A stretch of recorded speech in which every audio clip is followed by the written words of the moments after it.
Welcome to the Penny Bloom Podcast. Ain't another place that has got more bombast. Romp past your mom, dad's listening to Tomcats. Talking everything that make you sad. We don't want that. We're here to make you smile. Put your mind at ease. Peace, love, and bloom, and always praise Keanu Reeves. This what we about. This some weeding now. We'll talk until we can't no more, and then we peacing out. Alright, let's go. Penny Bloom Podcast. It's the Penny Bloom Podcast. Penny Bloom Podcast. It's the Penny Bloom Podcast. Penny Bloom Podcast. Penny Bloom Podcast.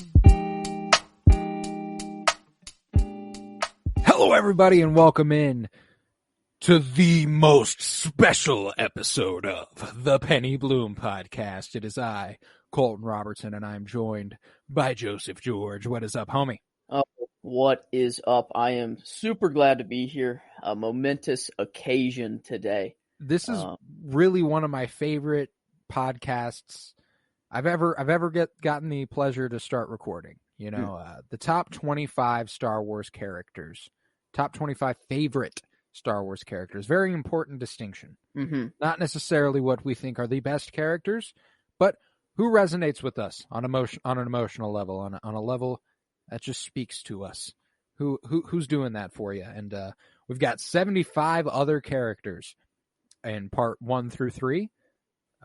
We did 100 through 76, 75 through 51, and 50 through 26, and thus we are here at the top 25. And now I understand if you're like, I don't really give a shit what your other episodes have. This is the top 25. Then I'd say to you, come on, man, it's Star Wars. You know there's more than 25 characters we can talk about for a while. You would be surprised at how many big names are very low. There are that many characters in Star Wars where it's you get to the 50s and 60s and it's still main characters of properties every once in a while. I think at this point there's definitely one character that like no one knows that's in my top 25. It's like no one knows of it, but I'm pretty sure like every other name, everyone knows like these people. I'm almost so like, interested what that one is because I know some circumstance around it, but I still have no idea who you're talking about, which is just the only like part of the novels that I've like read, like and actually like kind of gone into because of how beautiful this character was and everything. Okay. So yeah. Fuck, I want to know so bad. I'm so excited. Okay. He's number 20. I'll give you that. All right. My number 20 is a pretty good one. So we'll definitely get there. Let's start with 25 though. Let's get into the top 25, and this is where I start with just a real this is the one that I wanted to be top 25 so bad. Mm-hmm. And it, maybe isn't a top 25, but that's why he's at 25. Cobb Vanth. Wanted him to be in my top 25 so bad. Let's go. I was like, I love that man. So, and only 2 appearances under his belt, so this is a really strong 2 appearances for me. I loved him. You can only go up from here. And the Mandalorian season 2 premiere, that was such a great way to kick off the season. As soon as he took off his helmet, I was like, oh, fuck yeah, baby, I'm in. And, you get more and more Cobb Vanth and their interaction in the most recent episode of appearance by Cobb Vanth in the second to last episode of the Book of Boba Fett, if I remember correctly, episode 6. Alive or conscious, anyways. Yes. He did get a little bit of a flash there at the end of the Book of Boba finale, but his interactions with Din again, the way he was there to protect the people of Freetown and warding off the spice trade single-handedly. Bully, I didn't take you for one to stand down from bullies. That smile there, Mando, lets you get away with anything. He's so smooth, so Western. Like, is that a Naboo starfighter? Just think it through. I just love his lines, dude. Every time he's on screen, it's electric, and I can't wait for more Cobb Vanth content. And hoping maybe Cad Bane's hat finds a head with our boy Cobb here. Okay, fair. Like, I've never really thought about that. Like, whenever they say who better to lead, like who else but us? And then it pans to the mods and Black Chrysanthemum and, all of them. Didn't even think, like, yeah, who's chilling in the back of tank? Like, at the palace. Who's, like, the boss, kind of? That was Boba's. That's... And who's second to go in there? Black Chrysanthemum hasn't gone in there. Cobb's I think Cobb Vanth would be a really great person to lead Tatooine, or at least govern it to a degree. From do what he was doing for Freetown, but on a wide scale. What would you call this, like, blank of Tatooine? What would his title be? Cobb or would Vanth it be Tatooine, or would it be like just like Mos Espa, or like would it be the Mos Espa and Pelgo territories? Like, I'm sure, like, he probably wouldn't be recognized as the leader of Tatooine. Yeah, because like the Dune Sea, I would assume. Maybe he's just like the Grand Marshal. Like, that's just kind of like he's just like the Marshal, but for everywhere. That's kind of what I want from him, because I don't want him to be like leading necessarily. I want him to keep doing what he was doing, but on a bigger scale, with deputies he can trust, not like fucking Scott. He's basically just a bounty hunter, but a marshal. Like he's just like he goes around just taking all these bad names out. Like the top dogs. Like, I'm down cleaning the streets of Tatooine. Like, yeah, give me more. That's a great way to kick off the top 25.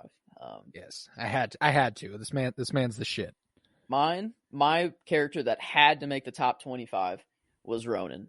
It was just the Visions episode that just caught me by surprise. From the first viewing, I instantly knew, like, holy shit, this was an episode. Like, this was a Star Wars experience right here. And the concept of Ronan's character alone, just the flash of all those kyber crystals, like that alone, and just the way the whole episode panned out, like he was badass enough, didn't have to even like say a word. Dude is just like, I don't know, like I love this character, I attached to it, and like now, like learning like the backstory and like the more about him, that I learned, it just like enhances his character. And like more on that in part 3.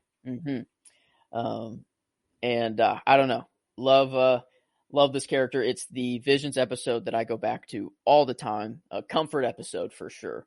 I watch that episode all the time. So my version of that is the Village Bride, but that's why I included F early on in I think part 2. But yeah, he had to make my top 25. So love that for you, man. No, yeah, that's he's just an astounding character. And I think if you're into reading the novel side of things, like Ronan is absolutely worth the read. Like it was the first Star Wars book I've read in a couple years, and it's how I kicked off my 2022 readings. And it was a good place to start. I absolutely loved it. But that's a good 25. That's a couple good 25s. Cobb Vanth and Ronan, that's a good way to kick off a top 25. And just all these positions are going to be fucking awesome. I absolutely love it. Oh, yeah. But with that, we'll hit my 24. This is one that I anticipate to be a great deal higher in your top 25, but this is where I have Count Dooku.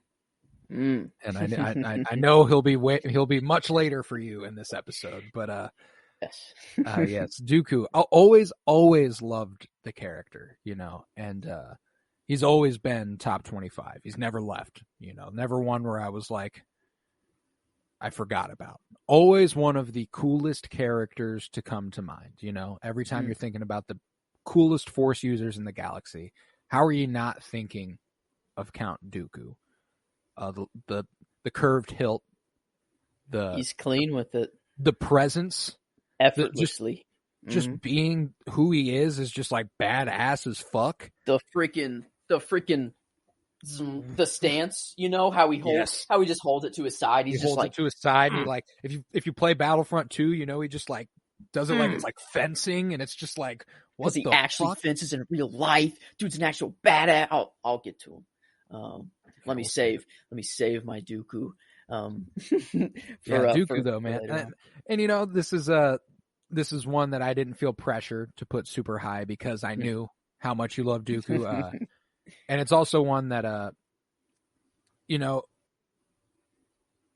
I'm only starting to appreciate more and more story-wise recently, within the last couple years. His whole arc, and just I'm really excited to read like Jedi Lost. That's going to be coming up on one of my readings soon, just because the idea of Dooku falling to the dark side and Asajj Ventress becoming his apprentice is all really dope to me. But I just read Master and Apprentice, where Qui-Gon, and it's about Qui-Gon and Obi-Wan, and Dooku's not a big part of that, but it's about Qui-Gon remembering his relationship with Dooku, and he's going to aid one of Dooku's other Padawans, Rael Averross, who was a lot like Dooku in that he didn't really agree with all the Jedi, and the same thing happened with Qui-Gon. Like Dooku inspires a healthy degree of skepticism, and I think it's a really, really important trait to have if you're in the Jedi Council, and that's why I really always fucked with Count Dooku. Oh yeah, he's a boss. But I'll save it. I'll move on to my 24. Already mentioned by you is Cad Bane. He's Space Rick Sanchez. The whole kit, the way he conducts himself, the voice, and now we got him in live action. Dubstep, Last Breath. I like just so many cool things like about him. He's still alive, pretty much, no doubt in my mind. I've built a head canon around Cad Bane's death since last we spoke of him. So I ran with your transmitting thing, and the Space Rick Sanchez thing, incredibly important. I'd be willing to bet. He's got a failsafe for everything, man. I'd bet we talked about this a couple weeks ago when we talked about Jango Fett. I'd bet Cad Bane has clones of himself and is able to upload his consciousness into another Cad Bane body. I could just see it happening. It feels so right for Cad Bane. That is so fucking cool. Now, don't get me wrong. I don't think it will happen, and I don't think, and I don't even know, frankly, if it's something that should happen. But one of his like bases was at a abandoned Kaminoan facility. Dude, he's alive. He got hired by Lama Su, while Fennec Shand was hired by Nala Se. So is there a potential of an army of Cad Banes at one point? Maybe he. Remember when I said Jango Fett must have been that dude in the galaxy to be like picked, that was part of what built my theory. Yeah, but then I was like, wouldn't it be epic if we had an army of Cad Banes?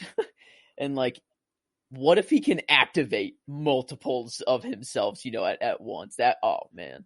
It's just something. Now the problem becomes the transference of consciousness. We've only seen it accomplished by Emperor Palpatine, but maybe that's where he figured out how to do it. What if this whole time there's just been multiple Cad Banes running around, and that's how he has this legendary status? Is that how is he doing all of these things? And it's just like he just has 18. He has clones of himself. There's just 18 of them or something. It's not too big of a number where it's obvious that it's a clone army, but still small enough to where it could be spread out throughout the galaxy and not seen in. Well, and that's the thing is that I could see him having 5 copies of himself, right? And they're all just sitting in storage, and that's what that transmitter was. Just beep, beep, beep. Even cooler. Beep. Maybe he has to stay in one the whole time. It doesn't work with multiple. But instead of traveling, he just falls asleep and goes wherever he is, and then wakes up at the other point in the galaxy. And that's just how he's so quick. Is that he's just bam, he can just instantly teleport basically across the galaxy. And he's got he's had beef with clones, right? He's got that line where he's like, clones, once you figure one of them out, you figure all of them out. Dude. That could be such a killer setup line. I just think that like I don't think it will happen, but I think it would be a really cool thing to expand on in like comic books. I think that would be a really cool comic book idea. I don't know that we'll get that in animation or anything like that, but that blinking light, it means something though. Like they wouldn't put it in there if it didn't mean anything. It's going to relate to something. Whether if he is dead and it was just a final transmission that he, a final, once he's dead, this has to happen sort of thing. Like it could just be that, it doesn't mean he's alive. Yeah. So, I'm full, like if he is dead, I think they did it beautifully. I don't really have any trouble with the way they did it. But yeah, I thought it was a great send off. Bring him into live action to send him off as an old man, and who else to do it than Boba, so. Right. No, dude, that was a 51 spot difference. Wow. Which is the second biggest, or it's the third biggest behind our Cassian Andor. And, but yeah, Cad Bane. That was a good one. I haven't mentioned the other one yet. We'll have to get there. The other couple that could be potentially as big as that. And this is one of them. My 23. Poe Dameron. Where'd you have Poe Dameron? Let's see. I feel like it was 73. 73. Yep. 50. 50 spots here. So Cad Bane's just one larger difference than Poe Dameron. So that's interesting. You had Cad Bane at that part of the list. I had Poe Dameron up here. You had Poe Dameron at that part of the list. And yeah, wow. Interesting. Two characters we hold in the exact opposite esteem. But I really love Poe. Yeah, I did just see like a clip of Poe. And it was like whenever they were like what was the word they used? Like a single X-Wing is coming in. It's an attack formation, blah, blah, blah. And it's like, and they're like, oh, a single one, what can they do? And then Poe just freaking goes off and takes all the guns out. Badass. And so I don't know. I kind of do feel bad for putting him down low, like that low. Cause he is the pilot of the sequels. Like Hera and Poe Dameron, like those are the they're the pilots, that are just, you can't, like, what can you hate about him? I guess he was involved in spice. Interesting. Spice trader? He used to run some spice, which is real interesting. Yeah, and if he ran spice, is there any chance we see a young Poe Dameron somewhere in these post Return of the Jedi? That's what I was thinking. And who was the helmet, like his lady? Zori Bliss. Yeah, like what if someone who probably would have made my top 100 had I remember her. Kind of a mod-ish too. Like seeming, I don't know, like something. I don't. Was she human or was she a different? Yeah, she was human. Just wearing a suit. Man, that'd be kind of cool. Get a young Poe and young Poe and Zori Bliss, maybe. But that's the thing. I want some more of those sequel trilogy characters. I think there's a really good opportunity for Disney, to at least enhance those stories. There's a lot of people who don't like them at all, and maybe those people. Fantastic actor too, fantastic actors across the board. And Poe Dameron, Oscar Isaac as Poe Dameron's fucking fantastic, and he is the lead of a Disney Plus series on Marvel. So I mean, I can't imagine he'd be like, I won't do that for Poe Dameron. You know what I'm saying? But he will be Moon Knight. Yeah, I think he would. I think he'd be glad to return as Poe. I feel like he's proud of Poe. I would be. He played it super well.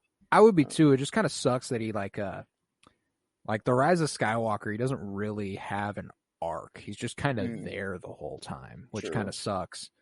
But I really did fuck with his arc in The Last Jedi, and I really, really grew to love him in The Force Awakens. Getting introduced to him early on was fantastic, and but yeah, pretty much across the board for these characters, The Last Jedi is one of my favorite appearances, if not my favorite. But Poe and The Last Jedi was strong for me. But yeah, that's my 23. my 23, almost rounding out the Rebels crew. This is where Kanan Jarrus falls for me.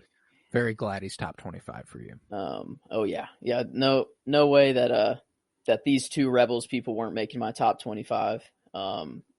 Like this Kanan, like his whole storyline where, I don't know, just like he starts with his lightsaber like in two pieces to hide, that the fact, he's a Jedi, so you instantly know, like, this dude's been through Order 66, like, damn, like he made it through, like, that's cool.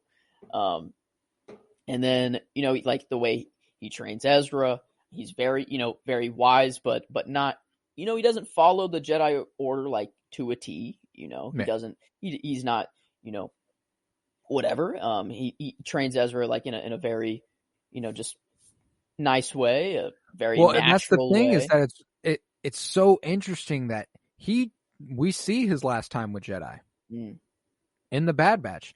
I was a kid. He was probably Ezra's age, maybe even younger. Like, so he definitely didn't become a Jedi Master. He didn't even become a Jedi Knight. Technically, he was still a Padawan, and damn.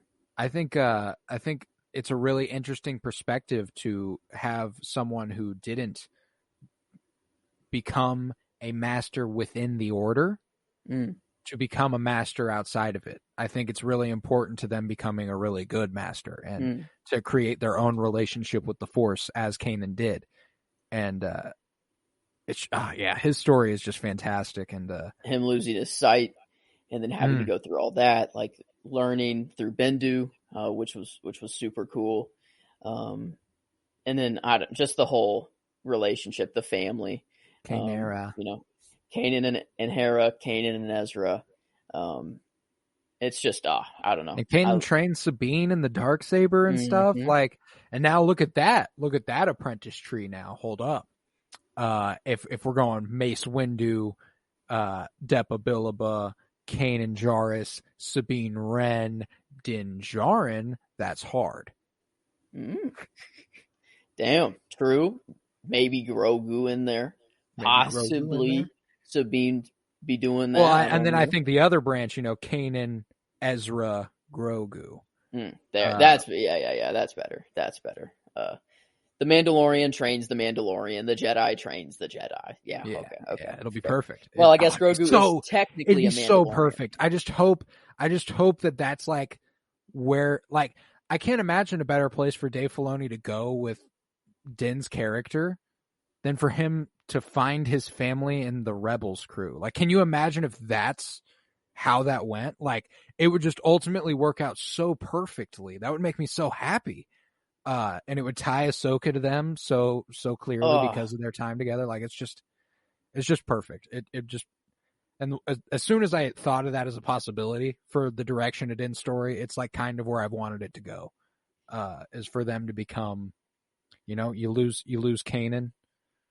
Maybe you gain a Din later on with his little buddy Grogu.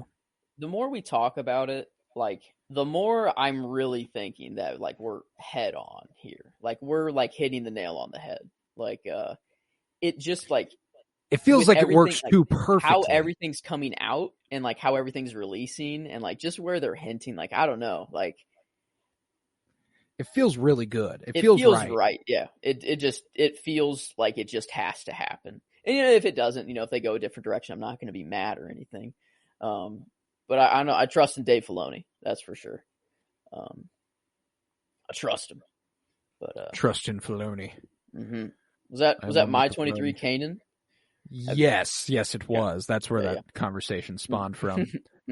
Now my 22 is another Sith Lord. This is where I've got Maul. I fuck with Maul, and I think you'll find towards the top of my list are generally positive characters. That's kind of why the Sith tend to fall. But it's still undeniable, that's why I've got Dooku and Maul in my top 25. Just being a prequel baby and watching Maul and Dooku as I was growing up, those were two of my favorite villains in anything ever when I was a child. It was like those two, like Vader, Green Goblin, and Doc Ock, and those were the villains. You know what I'm saying? Like, that was the second that Maul comes on screen, you instantly know That's a villain.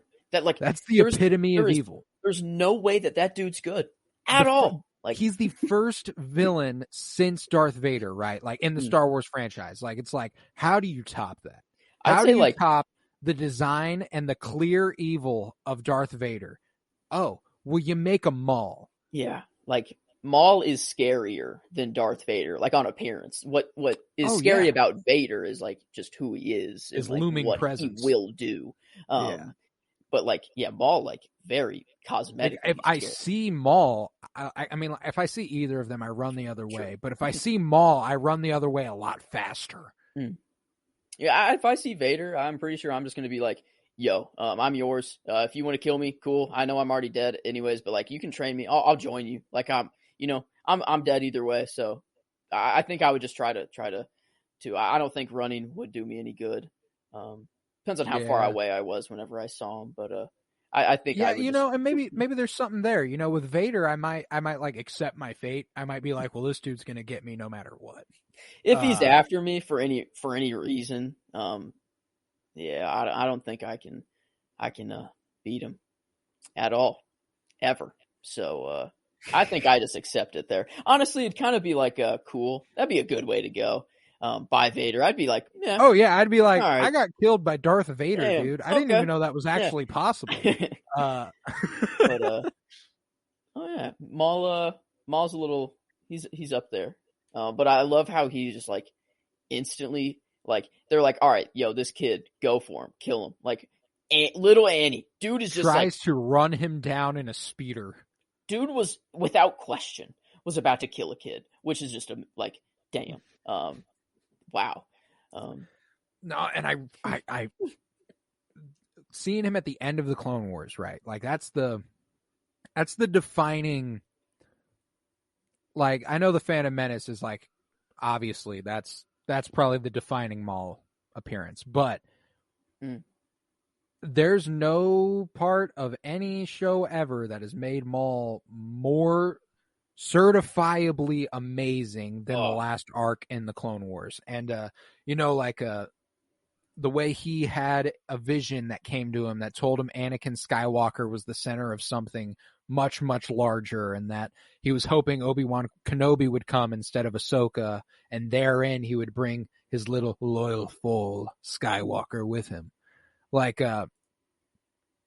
voiced by like Sam Witwer. Sam Witwer. Witwer, is that how you say it? Like Star Wars genius. Like he like knows he knows Star Wars about well. Star Wars, which just makes it like even cooler. Like he's truly into that role, and like the Kenobi screams that he has are like iconic. Like, oh my god, yeah, he kills it. But I'll save a little bit of Maul. We could talk about he's Maul, higher up, on mine, so he'll be showing up again, no problem. But moving on to 22, I felt like it was only right after Kanan to put Ezra. This is where it tops out the Rebels crew for me. Definitely Ezra was making top 25, and just to pair him with Kanan felt right. Love his lightsaber. Like one of the coolest lightsabers in all of Star Wars. It's pretty hard, very functionable. Just what a concept, who thought to strap basically a gun onto your saber? That's pretty tough. I know Obi-Wan would see it and just be like, oh my fucking god, this is a disgrace. Oh my god, what are you doing? But like, I don't know. He doesn't use it like all that often, and it's not really a blaster either. It's just kind of a little slingshot. So like, it's whatevs. But wait, does it eventually upgrade to a blaster? I think that saber goes kaput at some point, and he ends up getting a new one. Whenever he grows up and changes his lightsaber to a green one, I think, because I think it was blue originally, wasn't it, when it was on the yeah. Pretty sure. And then he grows up between seasons 2 and 3, I think, and it's he gets a new saber with originally. That. Yeah, I'm listening to Star Wars soundtrack. Got the Rebels picture out here cover. Oh hell yeah, Originally, but yeah, filled it 22.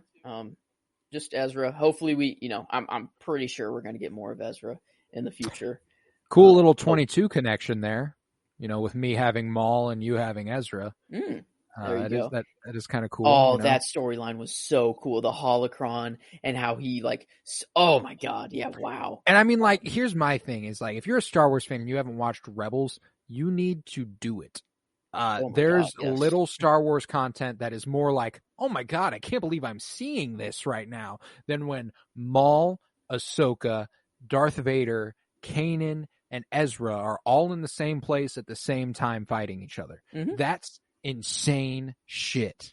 Oh, and when Vader first pops up, and Ezra just goes, why do I feel so cold? And it was just like, wait, what? And Vader drops down on the top of his TIE fighter, and you're just like, oh my fucking God. And God. why when he ignited his lightsaber, it looked like hella short. Okay, so they make this, make him up to be bad at, right? Like, oh my God, so cool. Oh, it's fucking Vader. Oh my God, he's right here. And then he ignites his lightsaber. It's just at an angle to where it only ignites barely anything. And then he moves his arm afterwards to show the true length of it. And I don't know why. I don't know why they did that. It was just kind of it kind of takes you out for just a millisecond, It's you're like, what? Wait, that was a little weird. But it's kind of I guess his shoulders are very restricted, his, whatever, yeah, but I don't know. I love all those moments. Rebels. If you have not seen it, just do it. You will be glad that you did. Oh yeah. Lady Tano. 22. Ezra I don't know. It felt right for Rebels, the Rebels crew to kind of be up here. I had to have some. So my Rebels crew, I think, it will conclude this episode. But I think I have a very much so broader, a vast number in between my last Rebels crew member and my top Rebels crew member. You know what I'm saying? From Zeb to. Yeah, from Zeb to Hera. Hera will be my top one that just hasn't come yet. Zeb was... Shit, where was Zeb? I think he was pretty low for you. He was, but I can't seem to find him. Oh, 77. So Zeb was 77, and we will get there. So that's a pretty far scope for the Rebels crew for me. Mm-hmm. Wow. But at 21... The Bad Batch continues with Hunter. Love me some Hunter. That's a sexy clone. I talked last episode about how Tech is top 2 cutest members of the Bad Batch. Not Captain Rex. Hunter is top 1 of the clones. Sexiest. Yeah, I was top 1 sexiest motherfucker of the clones. In between these episodes, I was trying to find a clone, sexier, and I couldn't. Looked up hottest clones of Star Wars. Nothing pops up. There's no one that has thought of this made an article about it. But I just not been on Star Wars Twitter, bro. People wanna fuck the clones. Didn't think to look. And I cannot blame them, especially when it comes to Hunter. This man is sexy. One of the sexiest people in the galaxy. I mean, because Tamara Morrison, that's already a sexy man for my money. And then you make him have Hunter's hair, and you give him the skull tattoo on his face, and he's got the red headband with the skull on the side, and it's just like, oh my God, there's something about this man that just it evokes feelings. Mm-hmm. Yeah, he's and he's badass too, and he's hella smart, cool, and oh my God, and he protects Omega, and they're so cute together, and he's got such a fatherly love for Omega, man. What a perfect character. Just such promised her she'd never go back to Camino, couldn't keep it, but she came back for him. Damn. Oh my God, wow. We just need season 2. God, I need more Omega and Hunter. Rewatch ASAP. I guess my 21, Jedi. I think Jedi are going to be more. I guess not really. I thought this was the start of just where Jedis will be mentioned, but I looked up and it's kind of not really. But this is where Qui-Gon Jinn falls for me. only time where Liam Neeson like dies ever in movie history. It's crazy. I think like now it's contractually impossible to kill him in any movie just because how badass he is, and it seems that way. Like in every role he plays, he's just always a badass. I guess the giant in Game of Thrones, technically he died, but like that wasn't really him, or it was like just based off him or whatever, like his face.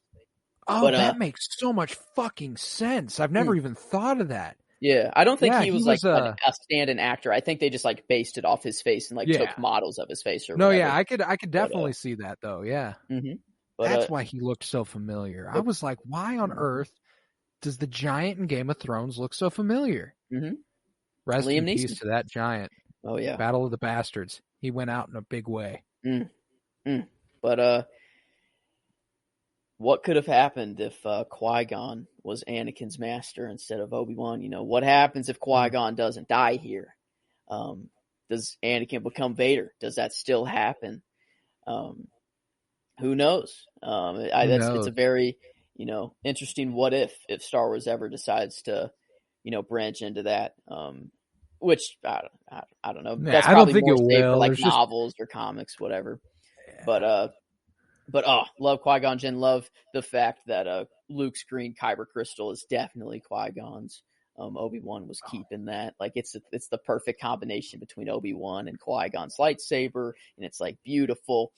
But yeah, Qui-Gon, one of like the most like woke kind of Jedi masters. He was aware, but like still into the Jedi Order. Still. And I will get to my Qui-Gon. I have plenty to say about Qui-Gon. He'll be coming up later for me.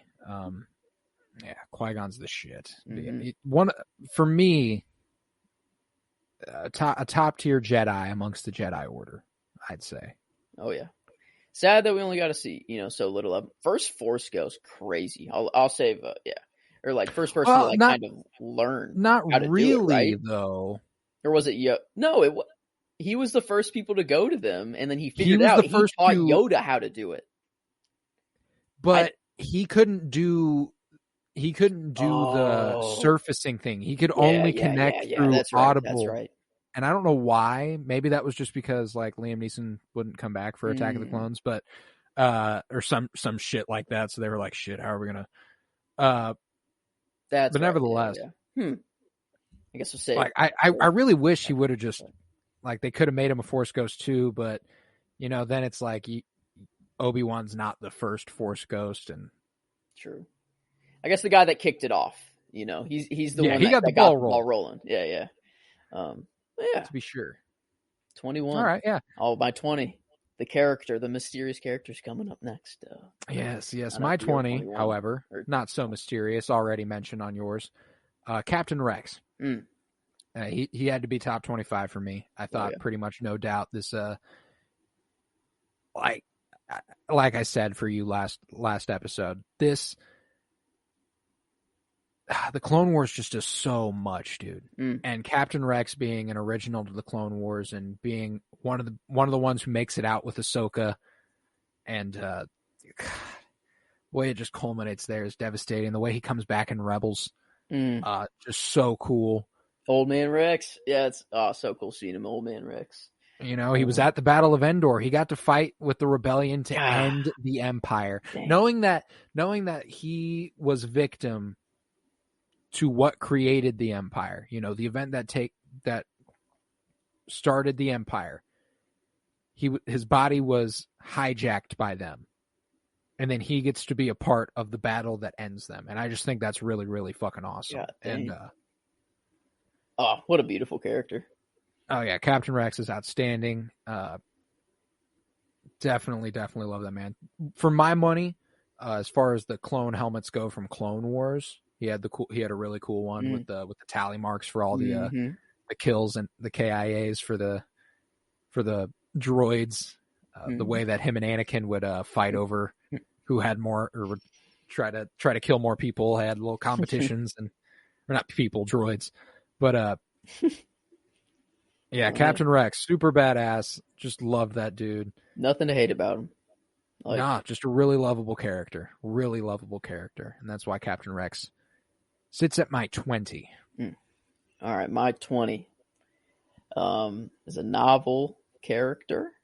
Doesn't show up. I don't think. Well, maybe he shows up, but not ever clued in to have him show up. Gotcha. His name is Jot. Jot the Jawa.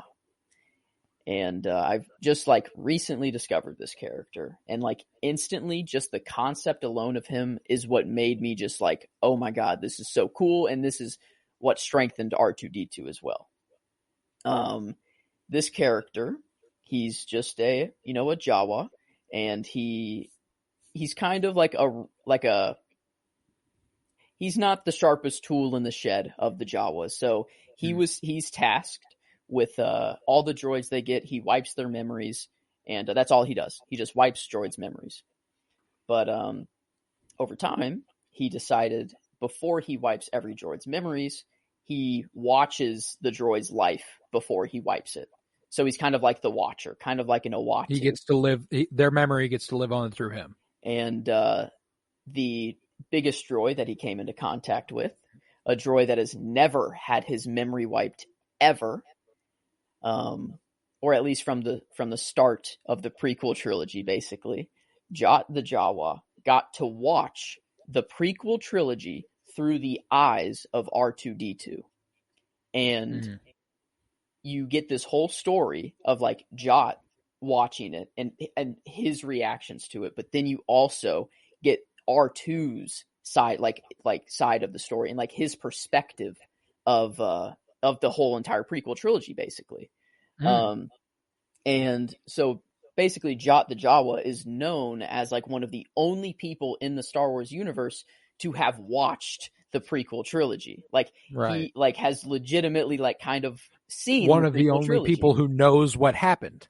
Yeah. For real. And he saw it through the eyes of the perfect thing to watch it through, basically. Like if you could see it through a human's eyes, obviously like you'd probably pick Luke to like watch it through, probably, but like R2 is probably the next best person to like just, I guess not the prequel trilogy, but I was just thinking of like people to watch Star Wars through. Like Luke the eyes of Luke would be amazing. I guess Anakin and Vader would probably be the best choice. But yeah, this just the concept of this character alone was just so cool. And then when I read like the perspective of it, it was like it framed like the prequel trilogy and everything like into this like, I don't know, such a cool way. And like legitimately right before Luke buys R2, like gets him, like Jot was right there in that like crawler. He was about to wipe R2's memories, and he saw what R2 went through, and he was like, no way I can wipe this droid's memory. So like, and that's what he was tasked to do. Like he told the other Jawas that he was like, yeah, I wiped it, he's good to go. But like he didn't. He couldn't. King. There's no way that he could, like God, gave him the best story. Like, I'm glad Jot the Jawa made your top 20. That's outstanding. Mm-hmm. Yeah. It's just it only gets cooler like the more like I read about him. So he's, I don't know, just such a cool concept, and like I don't know, maybe it's recency bias, but I like truly like that's just such a cool like character. Like just hey, even if it is recency bias, it's a good one to have on the list, and I'm glad he came so late in the game because that's just a fun one to have here.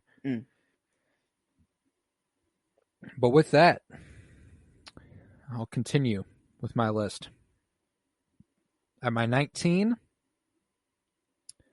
I have Finn.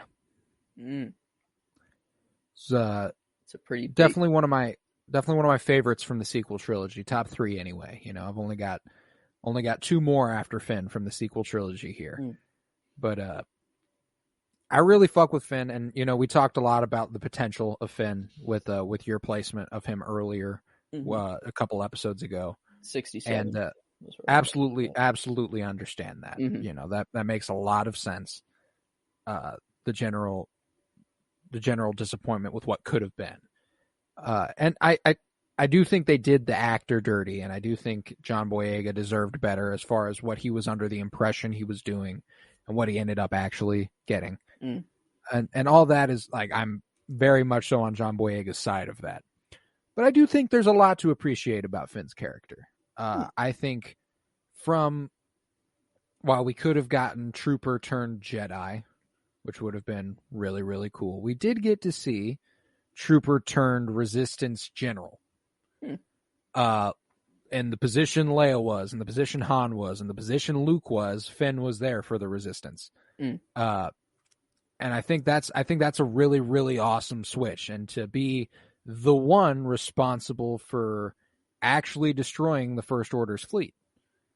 Damn. Or the Final Order's Final fleet. Order, yeah. Damn. Yeah, like that's some pretty awesome shit, you know. And I think from the moment we meet him in The Force Awakens as FN 2187 or something like that, he immediately is humanized. You know, we're very, very quickly like, oh, this poor guy. Like, I hope he's okay. And just throughout the movies, you know, the way he latches onto Rey and the way he latches onto Finn, it's all really cute because, you know, he's never done this. He's never had people besides the First Order. Like, that's all he's ever known. So him meeting Poe and wearing his jacket and Poe being like, yeah, it looks better on you. You know, like I think that's all so cute, you know, and I think Finn has one of the more, well, I do think there was a lot of potential there and it would have been awesome to see what they could have done. I think they did a decent job. I thought the Rey and Finn like kind of love connection would be built a little more. You know, like whenever they're falling into like that quicksand stuff, and he's like, "Rey, there's something I never got to tell you," you know, and then it's like under. Yeah. Like they kind of like cheesed it a little bit, you know, like and I don't know, I thought it makes perfect sense that he like falls in love with Rey, kind like in a way, but I don't think like it it was just like initial, you know, it's just like one of the first people that he was like that was friendly to him basically, you know, like for a time, and like it just makes sense that like he would develop like feelings even though if they aren't like his true, you know, feelings, whatever. But yeah, I've always expected that he was gonna confess that he has been feeling a connection to the Force. Okay, that's what I was gonna ask is if it was more of the love thing or that. And the only reason that like I was under the impression full send that it was like Finn was about to confess his love for Rey until John Boyega like literally posted something saying, yeah, that was not the intention of that scene. Wow. It wasn't until after the movie had been out for a little bit that he was like, he was gonna say like, I have a connection, I feel a connection to the Force and like I want to cultivate it with you, figure that out, like stuff like that. Not that it was, but the way they build it up and the natural way that it would feel like it would go is that Finn would fall in love with Rey because frankly, I mean, how do you not fall in love with Rey? She's kind of awesome. But I do think there was a lot of awesome romantic potential for Finn, and I really loved his relationship with Rose Tico in The Last Jedi. That was one of while it's one of people's biggest places to point to and go, I don't get this storyline and I don't like it. It's a really strong storyline, and I think I used to be one of those people who didn't fuck with it because it completely deviated from the direction The Force Awakens was taking him.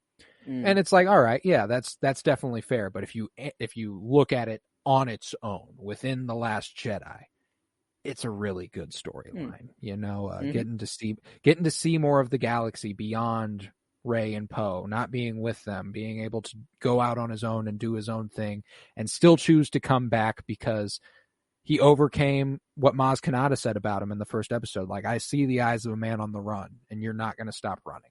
You know, like so when he chooses to stay on his own, doesn't have to, he's not staying for anyone else. He decides he wants to go back. And I think that's really important. Oh yeah.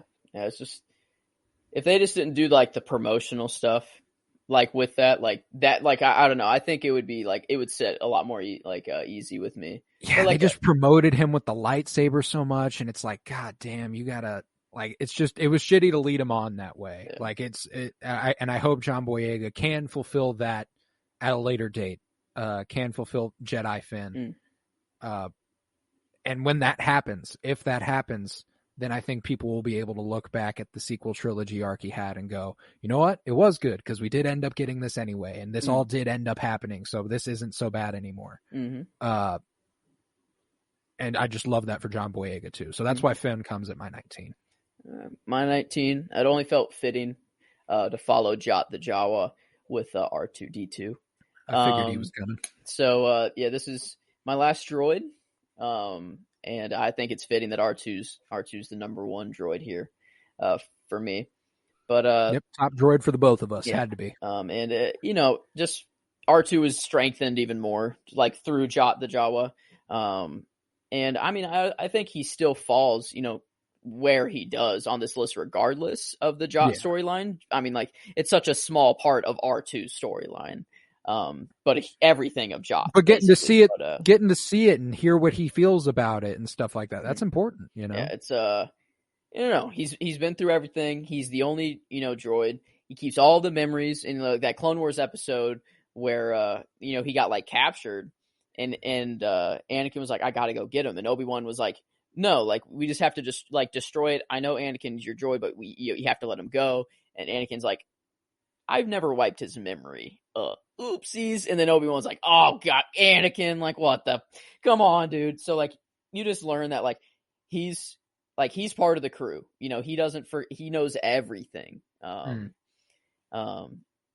Through Padme, through Anakin, through Obi-Wan, through Luke, through it's just so beautiful. Just right and now he's off with like Rey and them now, like post sequel trilogy. That's where he's at. He's with Rey and Star Wars constants. R2 and C-3PO, like always there. The constant. Always going to be there. Which makes me just so excessively happy. I just absolutely love them. Is that how A New Hope opens?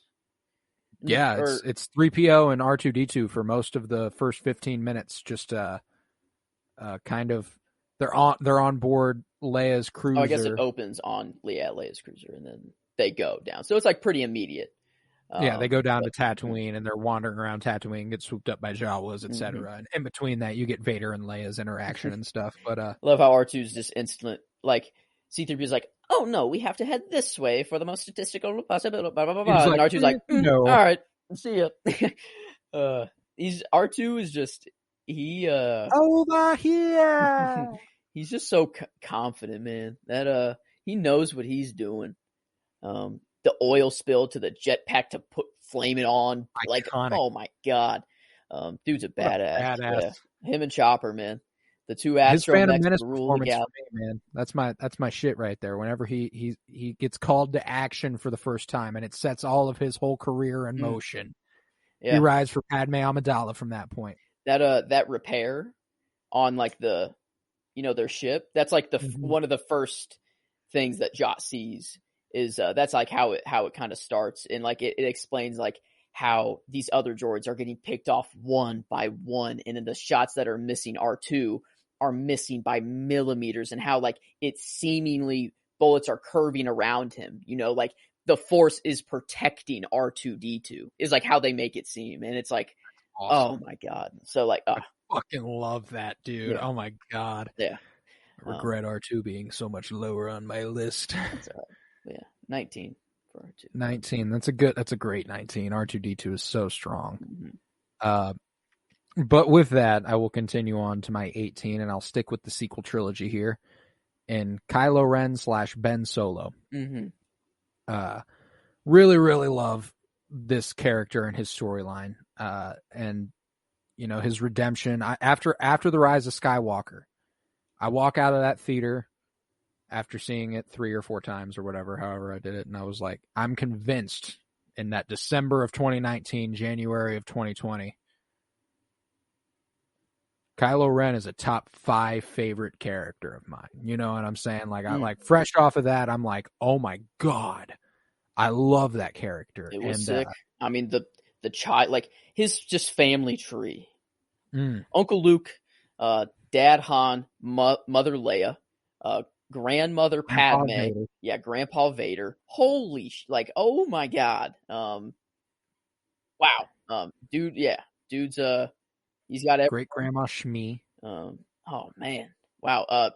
Great grandpappy Palpatine. Kind of, maybe. Like, I guess not confirmed, but probably. And technical, like Prince of Naboo, Prince of Alderaan, This dude's like, damn, he's all of that, you know. His grandpa, his adoptive grandpa and grandma are Bria and Bail Swolo Organa. Ben, like, whenever yeah. the Swolo. Oh man, yeah, Adam Driver. He just fit this role super well. And then, I think it was so well initially done. people were like, "That's not what I expected to see under the helmet." No, and and that like, was absolutely intentional, though. Mm-hmm. Like they promote Kylo Ren the whole time. They never show his face. They're just showing the mask, and you're like, "Oh, we know what Vader looked like under the mask. He must be deformed. There must be something wrong here." And whenever he unmasks for the first time, and it's just this young kid, like in the way. Whoa. Like the way that like the music swells and then it just dies out when he reveals his face. It's like he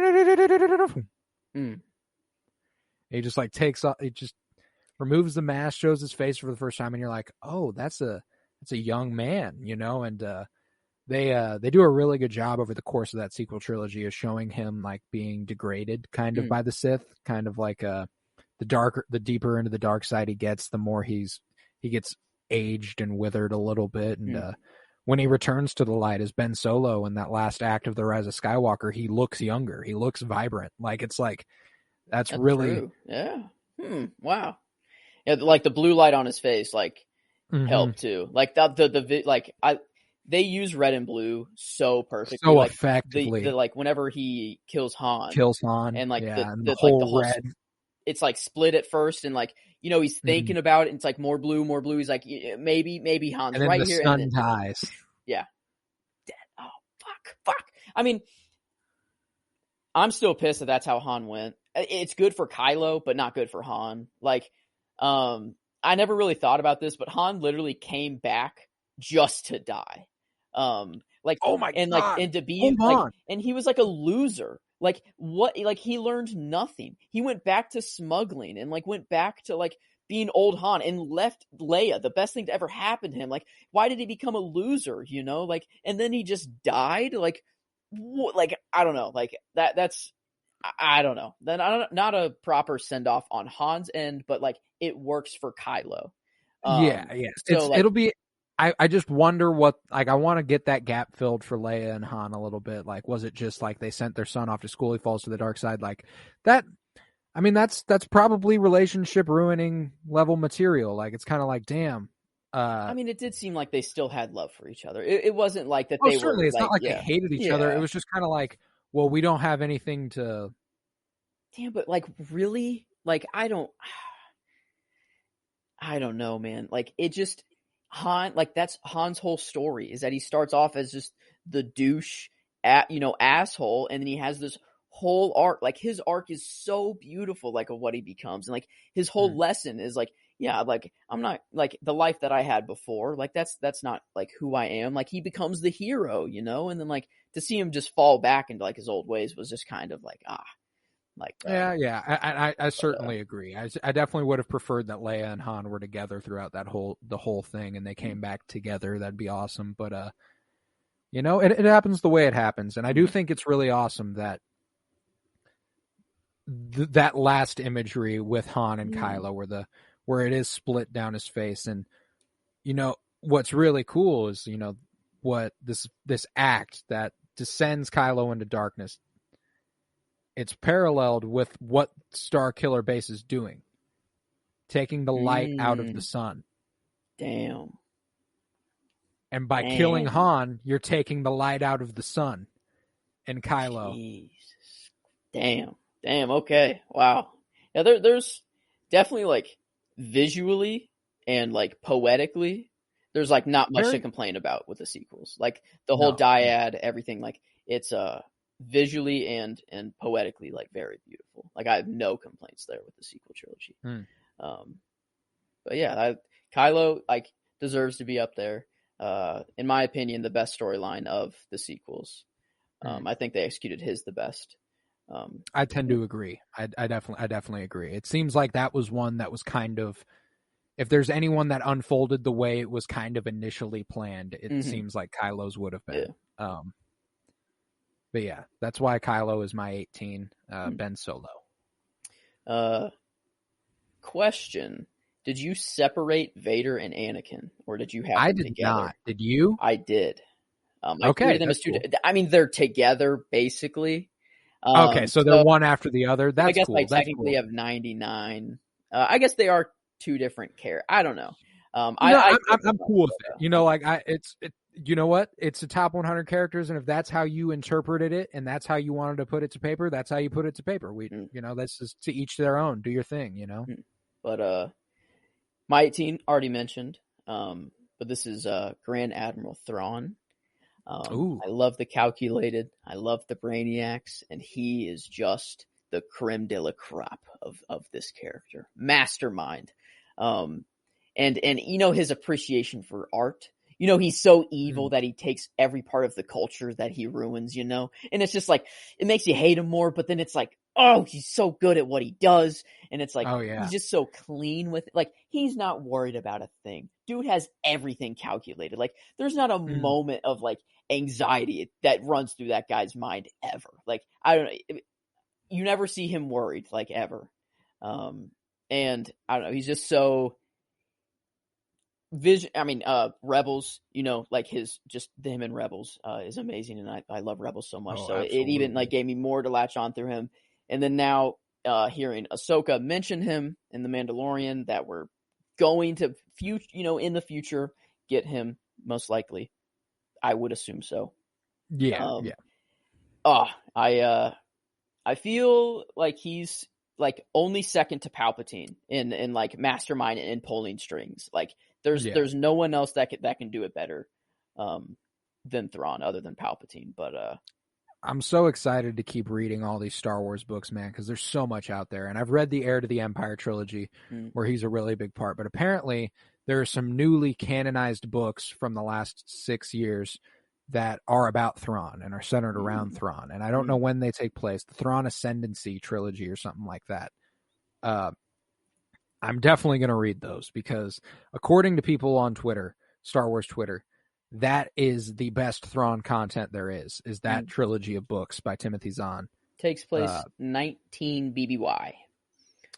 Before the Battle of Yavin. So from the rise of the Empire. Or in and around 19 BBY, and between 39 BBY and 19 BBY in flashbacks. So it goes back to 39 BBY. Oh, like his childhood and like through the Clone Wars, I'm assuming, which is interesting. Interesting. Yeah, that'll be interesting. I definitely want to get around to reading that. But Thrawn, it's a really strong character, and it's just one that I feel like I haven't seen enough of yet to throw him, to put him very high. I need to get more familiar with the character. But yeah, I appreciate him being so high on your list there at 18, right? Oh yeah. All right. With that, on to my 17. And I don't know if this is one you've said yet or not. I can't really remember, but I'm going to go ahead and throw her out there. Fennec Shand. I did. Yeah, all right. She was my 43. 43, yes. I wasn't sure. But yeah, Fennec Shand comes here at 17. The Book of Boba Fett absolutely enhanced her character tenfold. You know, I already loved her based off her appearances in The Mandalorian and in The Bad Batch. That was already awesome. But then you get her in the Book of Boba Fett, and she's this perfect companion for Boba. When one of them gets hot, the other can cool her down, or cool him down, either or. It always works, and they work really well together. And seeing her be the right-hand woman to Boba Fett has been really awesome. And, her mod enhancements, super cool. For my money, ain't a person in the galaxy besides Jedi who could take her. I think Fennec Shand's kind of got that shit on lock. Do Fennec be farting, though? Does she be peeing still? What's like... Is Fennec farting? Is Shand shitting? That's all I got to ask. But, no, I like that she's up here. She can only get better, and I think she will. I think she's going to be a crucial role in Boba's future. They seem like ride or die. You know, they're together. Boba saved her. And I really look forward to all that. Because I got to imagine we're filling a gap a little bit, because we see her in The Bad Batch. And it's like she's at the beginning of her career. Like, because I remember someone was like, I don't recognize her. They had to go to Sid And Sid was like, all right, I'll have to ask around. And then Sid could tell them, this is Fennec Shand. So like, I wonder what happens between the Bad Batch and the Mandalorian. That's like, oh, that's Master Assassin Fennec Shand of the Mid Rim. Who could she have taken out? Like, I wonder if we see her again in live action in like Andor or maybe even Kenobi. We saw her on Tatooine an episode and at the beginning of her arc in the Mandalorian. Like, maybe there's something there. Maybe in Mos Eisley, the Mos Eisley Cantina, maybe she just walks by in full armor or something. Like, we get a little cameo. But I'd like to see Fennec Shand a lot more in my Star Wars content in the future. Oh yeah. So you're 17? Yes. My 17, already mentioned, but this is where my Mace Windu falls. Iconic. I mean, just purple to be purple, but also, deeper lore with it. I guess if not truly canonized, I don't think, but just kind of accepted amongst most people. But I mean, this whole idea that he has he taps into the dark side a little bit or whatever. And I don't know. I don't really focus on that when I think of Mace Windu. I just focus on whenever he takes out Jango Fett, apparently he did him so dirty. He chopped off his arms, sliced him up and then beheaded him. He went off on him, but then they just cut it to just have him behead him basically. And so this dude's just a straight savage. He is just I don't know, and he was always right, he sniffed it out. He was super smart and definitely still alive. I mean, I hope so. I hope he comes back, man. Just if they do bring him back, we see a purple glow first. Right? It's is it his face or is it a purple glow or is it both?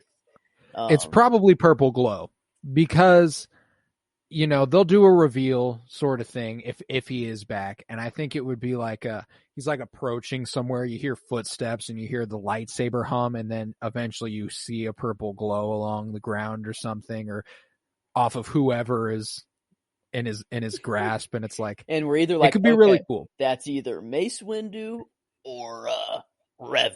So I think we're getting, it's there's only a couple people with purple out there, and I don't think they're going to tie in Darth Revan anytime soon. Well, not at least to modern canon. Yeah, so modern timelines. So it's kind of impossible for who knows? I guess that dude is pretty powerful. Maybe he transcends time somehow in a way.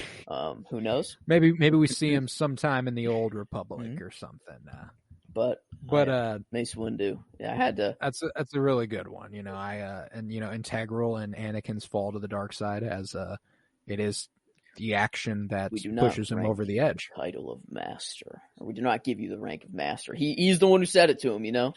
He had to relay the message, and man, it's outrageous. Man, it's not fair.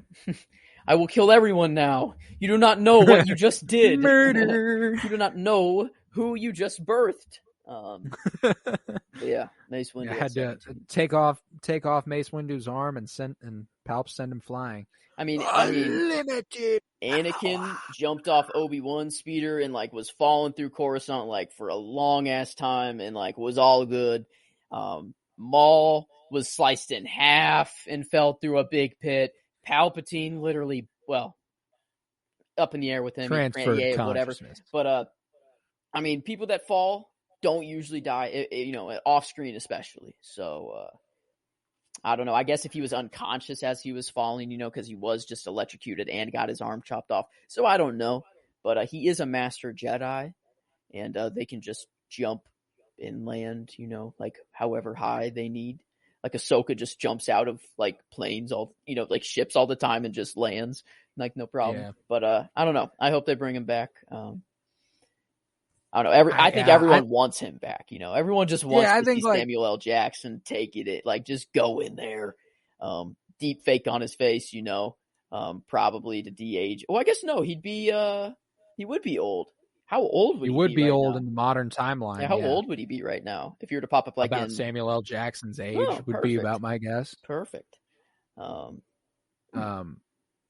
Post Return of the... See, my thing is that, like, this man would have had to have fallen and lost his mind to not be a part of the rebellion.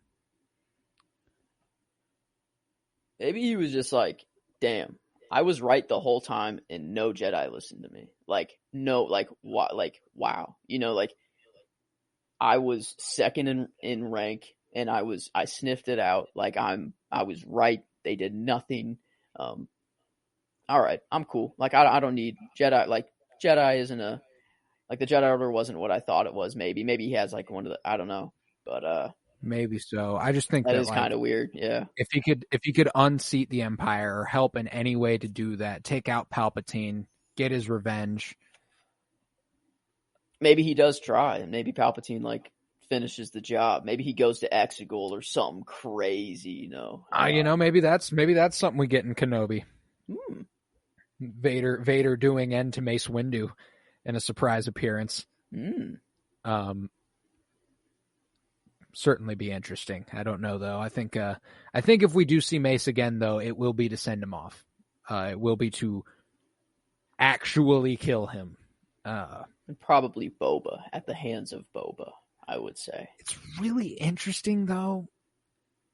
Like, I'm at a place now where I think Boba would he's obviously still a badass and is willing to murder people who have wronged him, obviously, and have taken out his family. Yeah, he'd absolutely still go for Mace Windu. I don't think Boba actively seeks out Mace. I think Mace seeks out, or like finds Boba, and they just interact in a way, and then Mace is just like, oh shit, this guy, like, off his reputation, he's gonna kill me. Like, no way he's not gonna like go for me. So Mace just instantly attacks or something, you know? And then like they have no choice, like they just fight. Like I don't know. But yeah, it'd just be really interesting. I just don't see it happening post Return of the Jedi. That's my thing. Yeah, I mean, if he's dead, he's dead.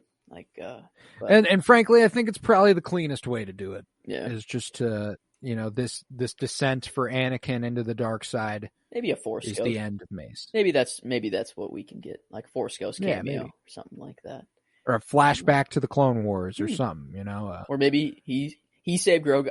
Maybe that's like what it is. Is like he instantly ran to the Jedi Temple. You know, that maybe that's what he does, and like he does everything he can to save Grogu. Do what he can. I guess that's probably the thing that I could believe the most, instead of him like living this whole time. It's like one last act that he had to do.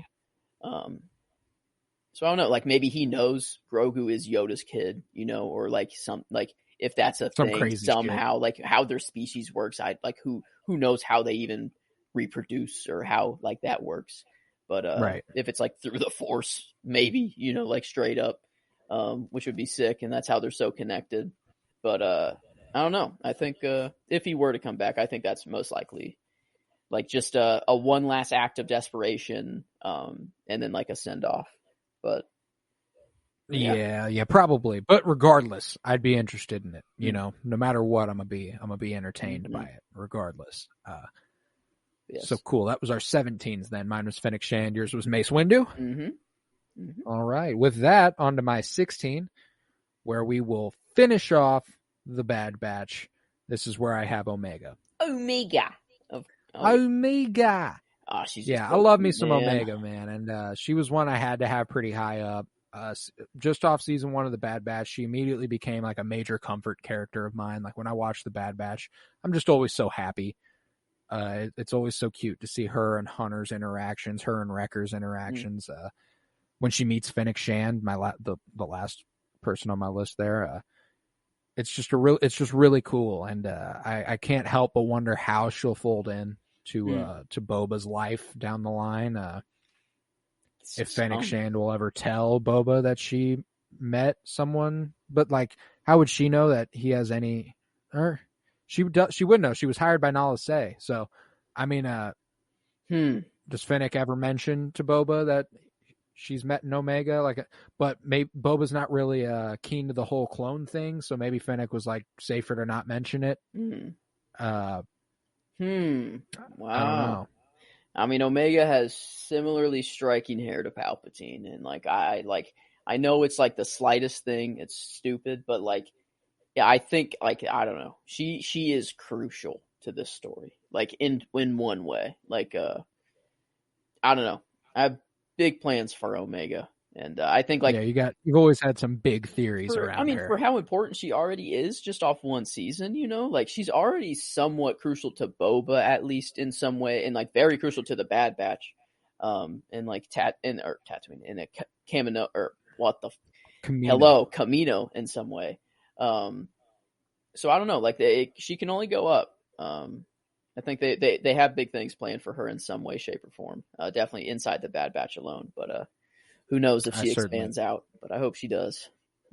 I certainly hope so too. I mean, just when we're introduced to Omega and she sits down with the team at mealtime.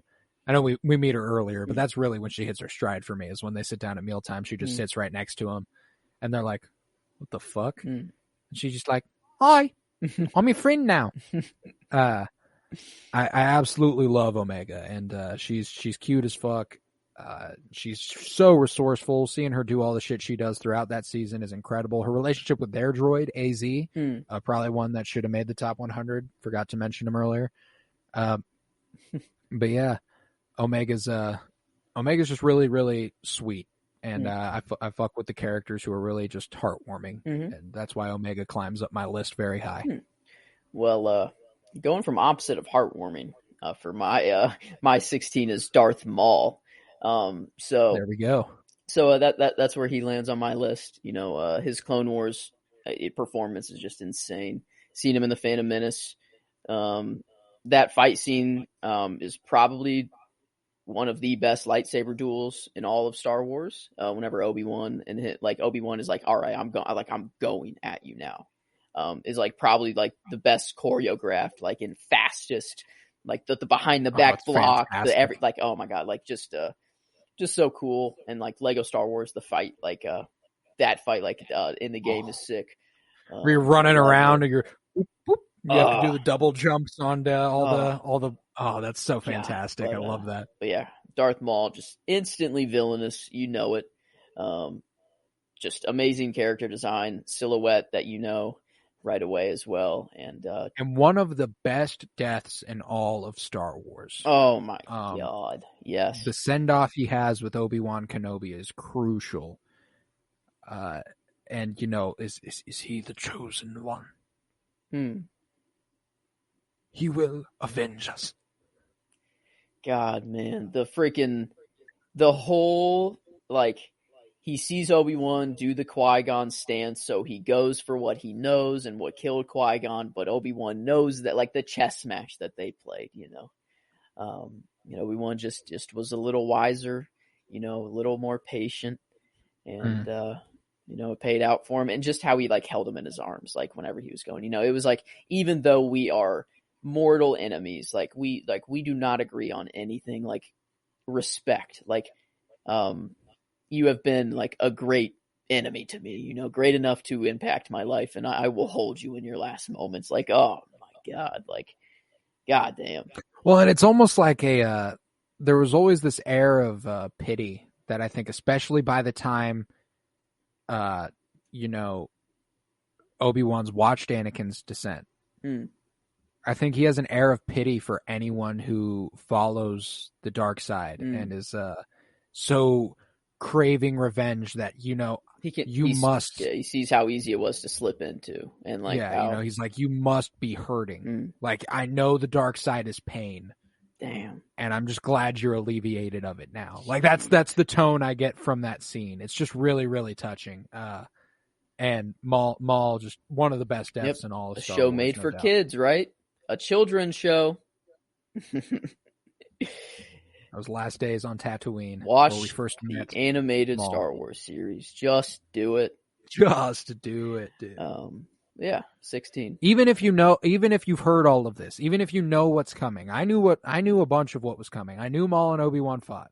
I knew Vader and Ahsoka fought. I knew all of this shit, but it does not match watching it and getting the full depth of what happens. It's just outstanding. And Maul, one of the biggest product of being enhanced by the animated series. You know, like just Phantom Menace alone, he's probably pretty high, but I don't know if he's top 25.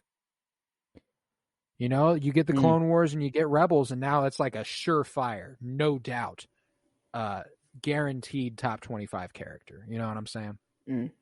Oh yeah, yeah, man. Yeah, I can't believe how like what those animated shows turned into. Like how I just like what they can do. Like just give you so much more backstory and make you just appreciate Star Wars so much more. And Maul like definitely got enhanced.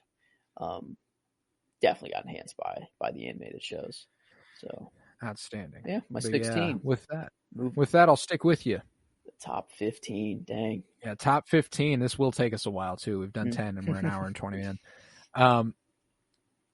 My 15, I'm sticking with you in the animated realm, and this will top off the Rebels crew. This is where I've got Hera Syndulla. Oh yeah.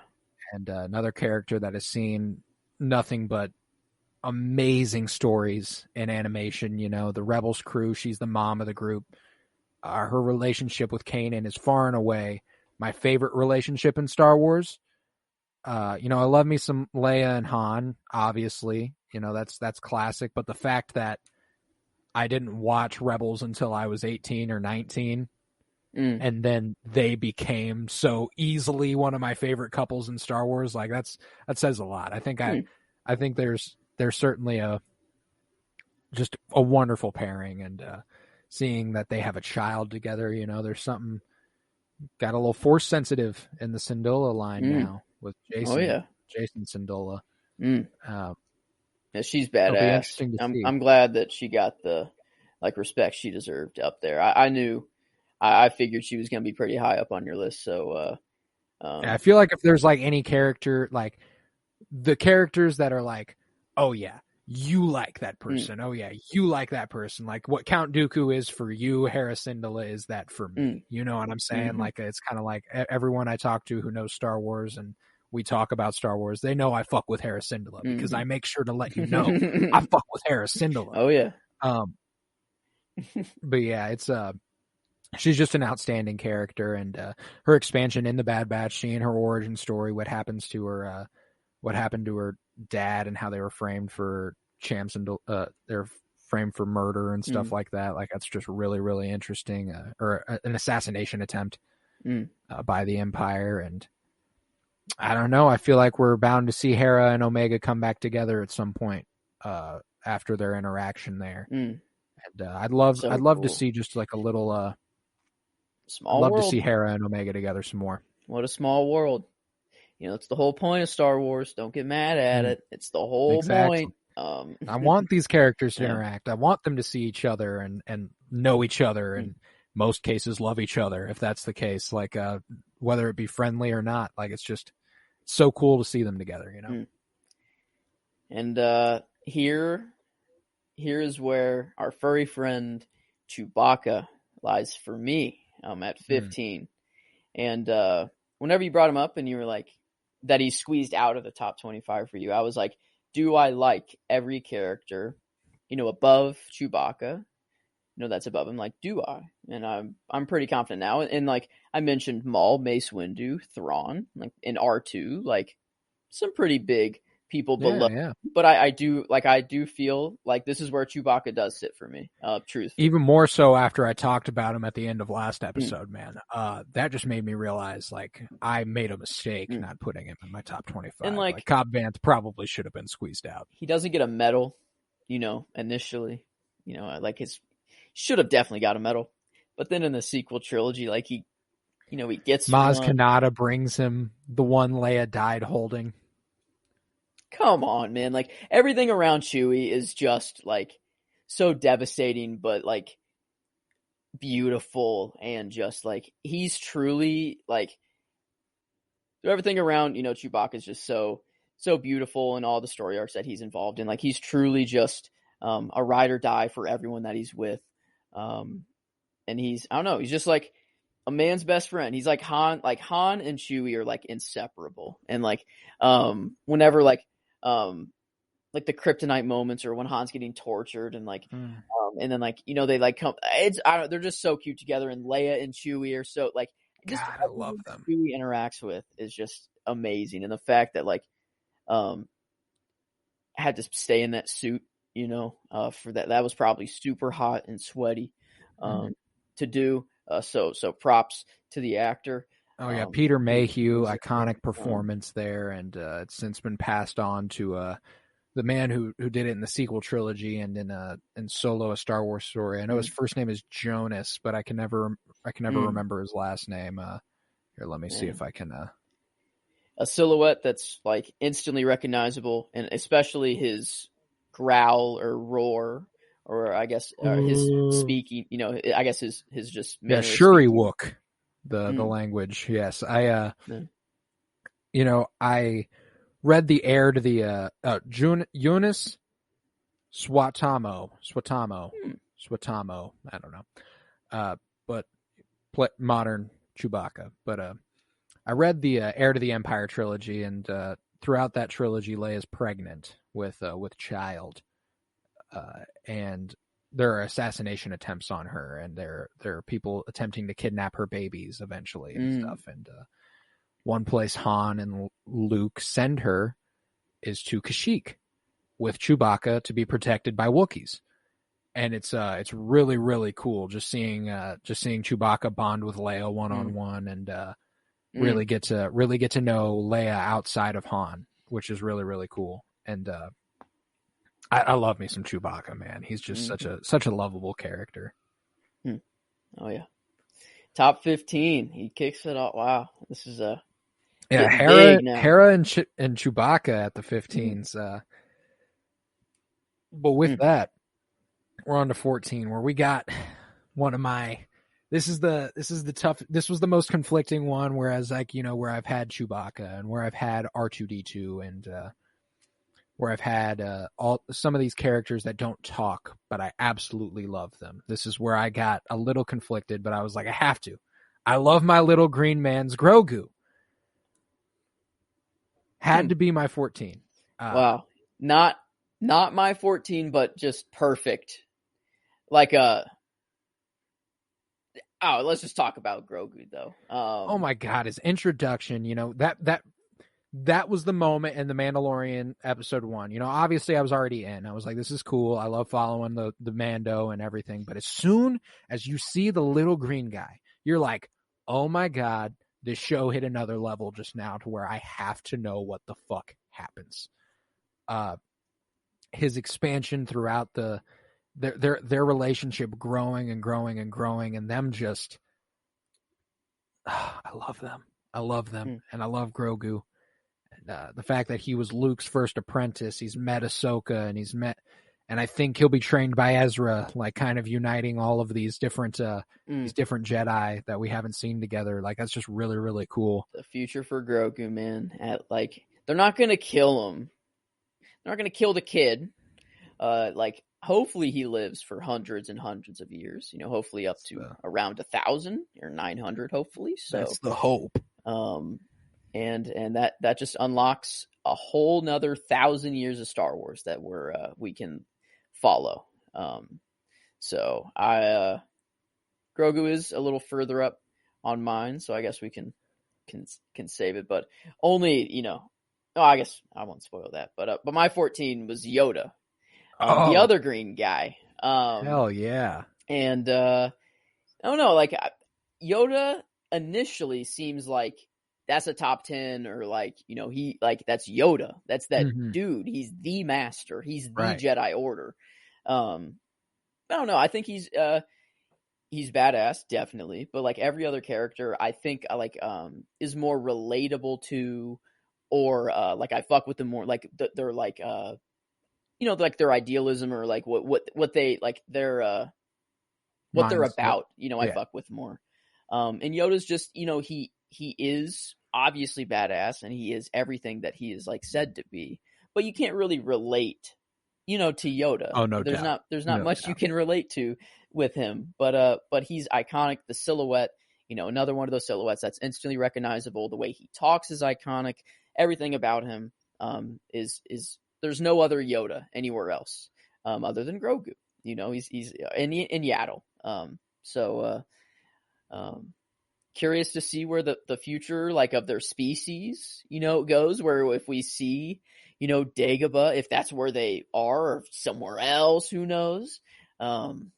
I don't know, but I love me some Yoda, man, and he will obviously be popping up for me in this episode. I wouldn't have forgotten that man in my top 100, but yeah, Grogu and Yoda, that's perfect at 14. That's outstanding. I love not the same, but I put an asterisk next to that one. That was like little connections through the Force. Like a freaking Chirrut or what? Chirrut Imwe was both our 54s. That is still unbelievable, and that's I don't know. I still can't believe that, but I don't know. I like that. That's another one that lined up well. But yeah, I fuck with that, and obviously we will talk more Grogu whenever we get there for you. But yeah, with that onto my 13, this is where I have Rey. I love me some Rey, regardless of how her storyline kind of flipped and flopped over the course of the story. It kind of seems like the direction of where they wanted to go was not clear from the beginning. And nevertheless, she still became a great comfort character. One that I see a lot of Star Wars defining qualities in, a great deal of hope. She is a shining ray of light, her name's literally Rey. Her lightsaber's sick. Oh, so fucking cool. Hope maybe a double-sided lightsaber too. We don't know yet. You know how you have to rotate that thing at the top to turn it on? That little thing. Eventually, you think she just does that with the Force instead of with her thumb. Because that's just so cool.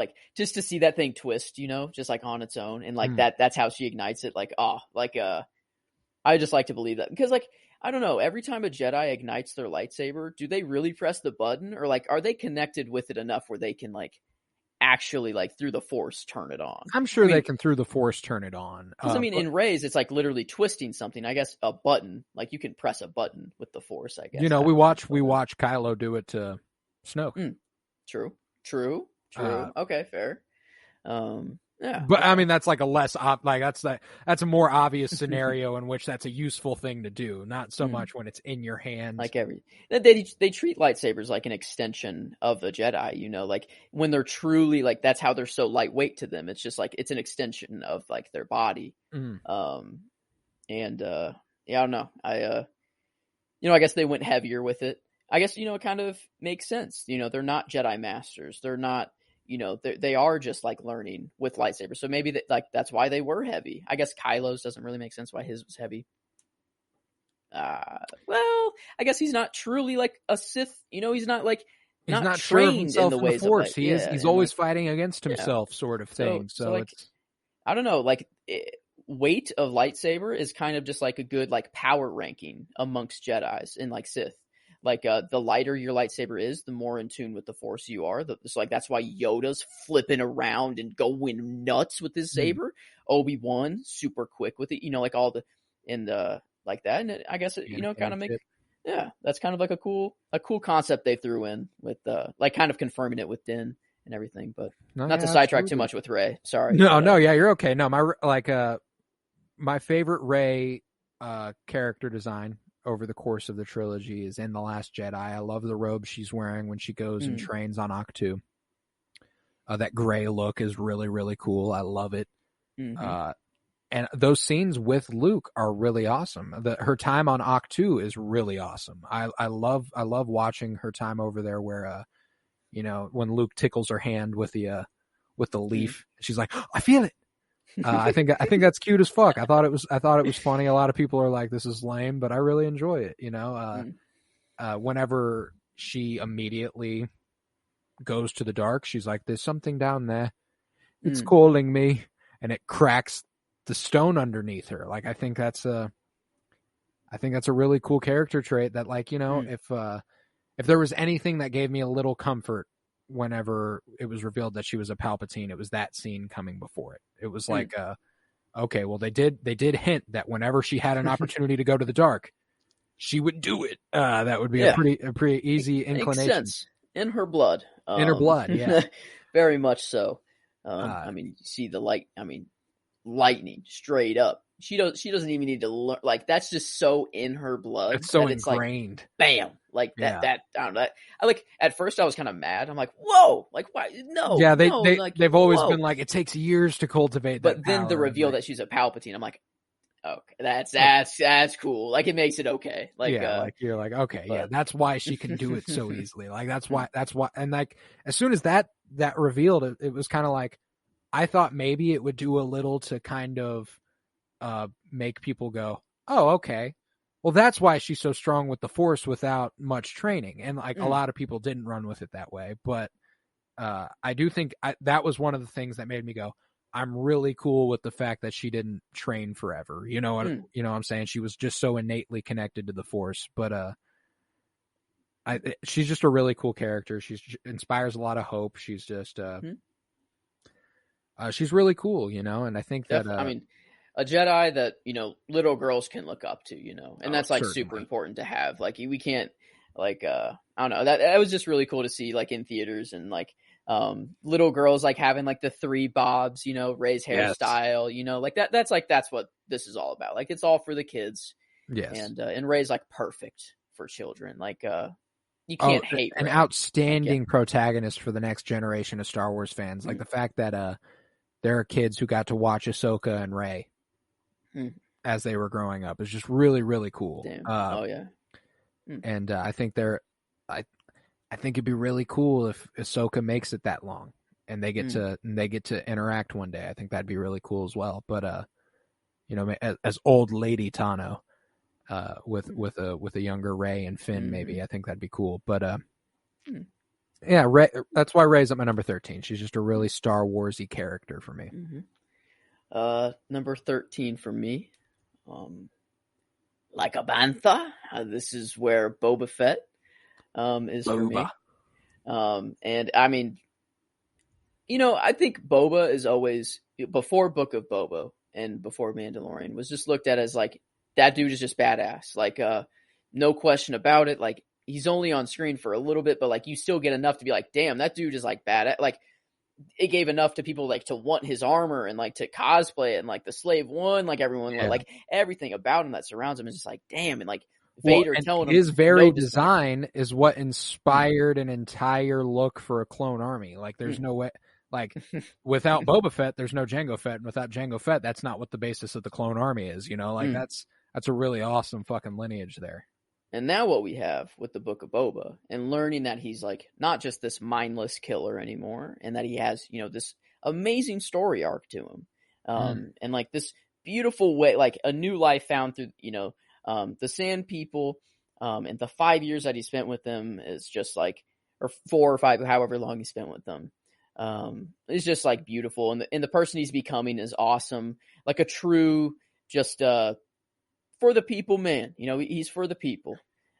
Becoming another very Star Wars defining character, like representing the qualities that are all the good things that come with Star Wars. He's got he inspires hope now, which is really cool. He didn't always inspire hope. That wasn't always what Boba Fett kind of did. But after the Book of Boba Fett, I feel like, wherever Boba Fett goes, there's gonna be a chance for the people.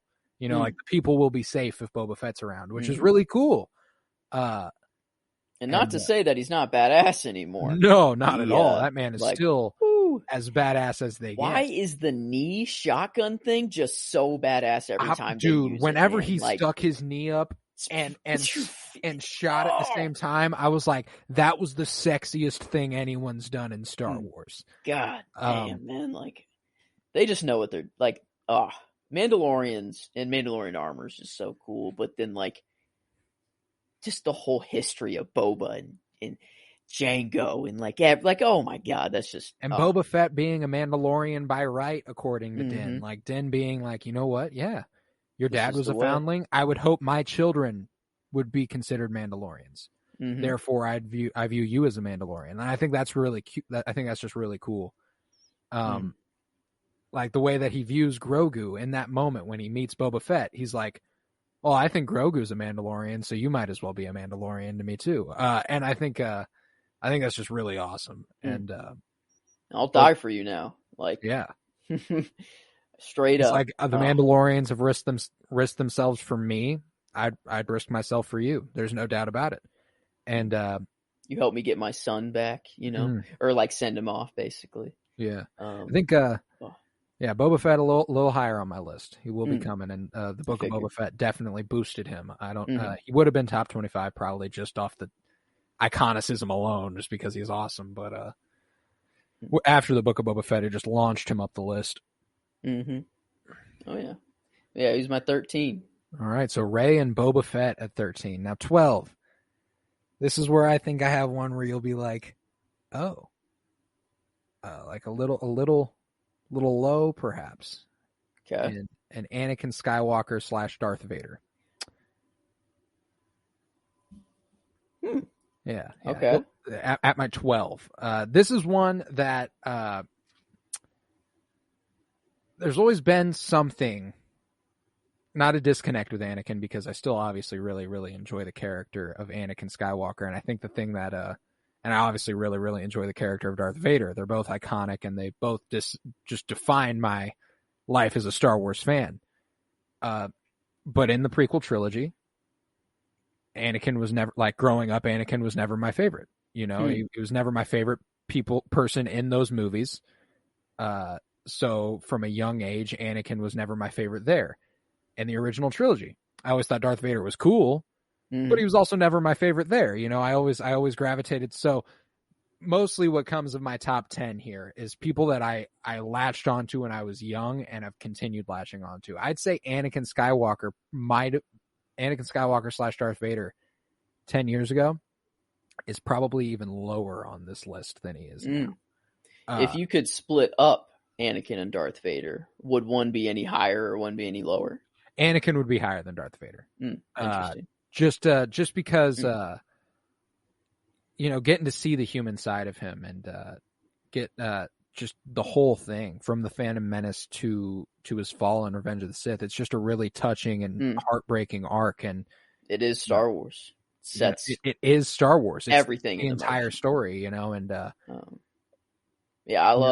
they're very high on mine. I figured they would be. I that's why I was like, I think this one's going to be the one where you're like, oh shit, that's crazy. Yeah. And I've no doubt there that like everyone else, most people would probably have him a lot higher. It's just that I look at the people I have above him, and there's a certain affinity I have in my heart for them. I think two that I have upcoming, like, replace where Vader and Anakin are, like, for me, I think. And like, because I know how much you like these two characters. I guess leading into it, 12 may surprise you that this low, but is Leia Organa, which I think is probably like high up for you. Yeah. So this wow, is that's Leia, perfect. Yeah. That's like, amazing. I think they just like switched basically. And the next one is like a perfect. It just even leads into it even more, I think. But Leia, like, I mean, like, from just the original trilogy, or like just her there, and then like the sequels, like boosts her even more. Like, there's no Leia content that is bad, ever. And like she, I mean, in 1977, like being that powerful, like of a female role, is just like amazing. Seeing what she turns into, her deciding to like, not become a Jedi and like just stick with the rebellion, and like, it's just so amazing. And like the burial of her, like royalty. Yeah. Her and Luke's lightsaber, together is just like, oh my God. Perfect way to end it, yeah. I think it is interesting, I've heard people's, complaints, like, you're really going to bury Anakin's saber on Tatooine.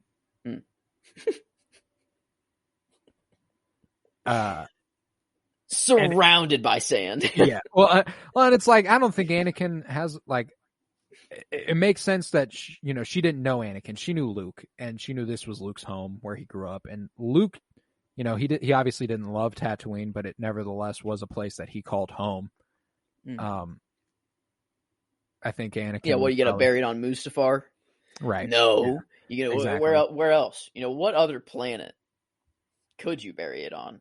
I think it would have been really cool to see the sabers put next to like Padme's tomb. Oh, damn. On Naboo. But the sequel trilogy did a really good job of completely neglecting the prequel trilogy and never really acknowledging it. Yeah. That like prequel, but that would have been really cool. But we get what you get, and Tatooine is so incredibly Star Wars that it's like, how am I going to be mad that they're on Tatooine? Especially come the time that they're on Tatooine. Then we don't know where Tatooine is actually at, societally. After episode 9, because of what we see in the Book of Boba Fett, who knows? Maybe Tatooine's doing a lot hotter throughout the sequel trilogy, and it's like it's actually a pretty nice place to be. I think that'd be cool. Oh yeah, but I figure you have a lot to say of Leia, so yeah. Leia will be a little later. To be sure. Yeah, but yeah, so that's your 12. All right. My 11. This is one you've already said. This is where I have Lando Calrissian. From a very early age, I've loved Lando. Like I latched on to Lando after his first appearance in Empire Strikes Back. Well, what have we here? I absolutely love that, the way he flirts with Leia right in front of Han, and Han reacting like, oh, like what he's smooth, man. He's a smooth motherfucker, and there were times in my life where I was like, man, fuck Lando, but I ultimately grew to learn, Lando definitely had to do what he did in episode 5 in order to do what he does in episode 6, where he blows up Death Star 2. Yee-hoo! Yes. In the Falcon. Yeah, that's little higher, just a little higher. This dude's fucking fantastic, and I love watching Donald Glover play him and in Solo, and the way we get to watch him play Sabak, which is what we've known him to be kind of like known for around the galaxy. So I just had to go with Lando Calrissian. It was something I was almost disappointed to not have him in my top 10, but things happen the way they happen, and thus this is where I had him. Lando Calrissian at 11. All right. Now my other 11 that I said kind of fits well, and I think you have also very high, is Padme. This is where Padme is for me. I kind of saw it fitting to put her right next to Leia because, just the whole, like Padme inside of Luke and Leia, like like that's their fire, like that's their spark. And like, I think Padme is like super, super, like underrated in the Star Wars universe. Like she's responsible for so much, like her like political role, like just as, like her role like in the Senate and stuff is like insane. She like persuades so many people on so many huge decisions. And then like, just her storyline of just her as like, a mother. She doesn't get to really be a mother, but her life like lives on through Luke and Leia. And I just saw it fitting to put her next to Leia. Just how similar they are and everything. So yeah, I dig it. Yeah, just a little higher on my list. Just a little higher. I figured. Yeah. Especially coming off the novels I've been reading. She's just a really lovable character, and I wish you could have got the cut scenes from Revenge of the Sith, which is like create a whole other arc with Padme, where she's laying the groundwork for the rebellion. Would have been a really, really cool addition to the on-screen stuff. Talk about a Star Wars name, Padme Amidala Skywalker. Well, and her also like Amidala. Queen I'm learning Padme Amidala, Queen Senator Padme Amidala Skywalker, GOAT Queen. Well, and what's interesting is Amidala is like a chosen name. Oh, really? Like, I'm learning this through the books I'm reading. It's like she became queen, and she adapts the name Amidala. That's her queen name. That's not like Padme Amidala. Like her family name is Naberrie, Naberrie, Naberrie. And so it's really Padme Naberrie Skywalker. Yeah, Padme Amidala Naberrie. Yeah, all of it. Like all of it. Like those are all part of her, and it's it's really cool too because like you have like the whole Amidala, like the couple names for all the like Han, Leia, and Kinera, and I can't believe they went with Amidala, which is inarguably good, over Skyberry. Skyberry. Skyberry would have been so hard. That's cute. Damn. But yeah, I'll be getting more to Padme Amidala later on for sure. Just a little bit further up the road. But top 10. This is where it begins. This is where the fun begins. We're kicking off the top 10 here with Qui-Gon Jinn. This is where I've got Qui-Gon, and coming off of Master and Apprentice, he probably would have been lower than top 10, but I had to get him here. I love the Phantom Menace. The older I get, the better the Phantom Menace gets. There's part of me that doesn't want to label it my favorite prequel trilogy movie because I love Revenge of the Sith and I always have, but man, as far as iconic. What I'm going to for joy of the prequel trilogy, I'm going to the Phantom Menace. Pod racing. Qui-Gon Jinn and Obi-Wan together, Jar Jar Binks, Maul, and it's sad to see Qui-Gon go, but it's something I've lived with my entire life, literally. I've known he was going to go the entire time I've been alive, and Qui-Gon is really the most sensible Jedi for my money, and reading that book only boosted that perspective for me. He's just got a really level head. He stands by what he believes in, even if the council disagrees. The council might disagree, but if he believes he's doing what's right, then he's doing what's right. And he's willing to bend the rules a little bit, and I think it's why Obi-Wan turned out as kind of by the book as he did, which is interesting. Like the things Qui-Gon did that he disagreed with being reinforced by the fact that something he shouldn't have done or wasn't supposed to do led to him dying. It's probably part of what boosted Obi-Wan to be even more like the way he was. Damn. Yeah, he's just got an incredibly important role, and Qui-Gon Jinn is one of my favorites across the Star Wars universe, and definitely one of my favorite Jedi. I think that puts him at kind of fifth Jedi, maybe fourth Jedi, depending on how you define one of them, because she is no Jedi according to her. Yes. Yeah, of course, obviously. Yes. But to kick off my top 10 is the smartest decision Star Wars or Disney has ever made, and that's putting Grogu in like that. It's just Grogu creating that character. Top 10. Like he had to be. And next up, fitting pretty much with I don't know. I guess I won't spoil it completely, but Grogu, he had to be in my top 10.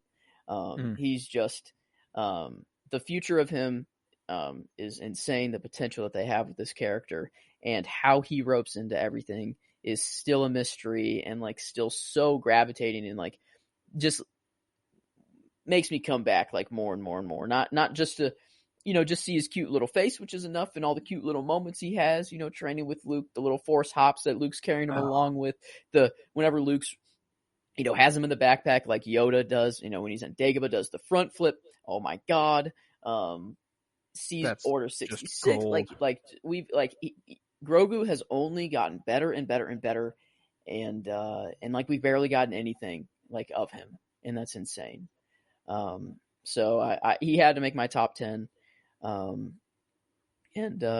yeah, I just, that little green guy, wanted to eat him at one point, but that's blasphemy, man. That's long since passed, those feelings. That was before season 2 came out, man. That's how long ago that was. 1, 2, and 3 were my Grogu eating spree, basically. Gosh, you remember there was a point where we were doing this podcast and Mandalorian season 2 hadn't premiered. We've been doing this a while now. I love that. But Grogu, he's one of the best decisions Star Wars has ever made. It's so nice to see this little dude, and every time he comes back, it makes me all the happier. I kind of like forget how much not for real forget how much I love him between seasons. It's always like, I obviously love Grogu. I know I love Grogu. That's the cutest little guy. But then we get more new Grogu, and it's like, oh my fucking God, I love this kid and will protect him with my life. He's the best. And there's, it's the inability to speak that kind of dropped him down my list. There's only 2 people that have ever had like conversations with him. I guess kind of 3, but Ahsoka and Luke have been like actually talked to him. And I guess before whoever he was training with, like, before Order 66. But yeah, I guess he kind of talked with Din a little bit. They kind of communicate, I guess.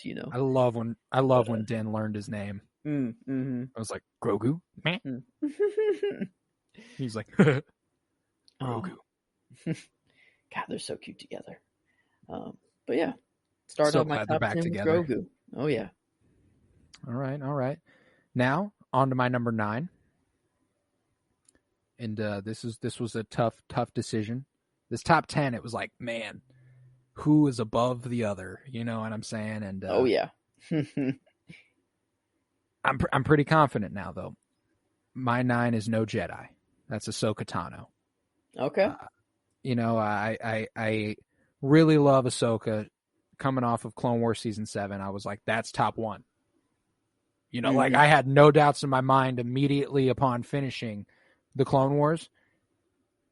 This is a character I can confidently say at one point was my single favorite Star Wars character. And I can't say that about a lot of people on this list, but there was a time in my life where I was convinced Ahsoka Tano was my favorite character in all of Star Wars. And she just like aligned so well with what the audience was thinking during the time. And like I think that's why like she's so easy to latch onto. She's like the obvious like questions that we would ask, if no one else were to ask them. Like Ahsoka brings like these points up and is like she sees the flaws, and like her whole story, like everything about her is just amazing. And like it's Dave Filoni's baby, like he put everything like into Ahsoka. She's the perfect product of Anakin, she takes the skepticism of Anakin, the by the book nature of Obi-Wan, and she kind of who she kind of reminds you of by the end of it? It's Qui-Gon fucking Jinn.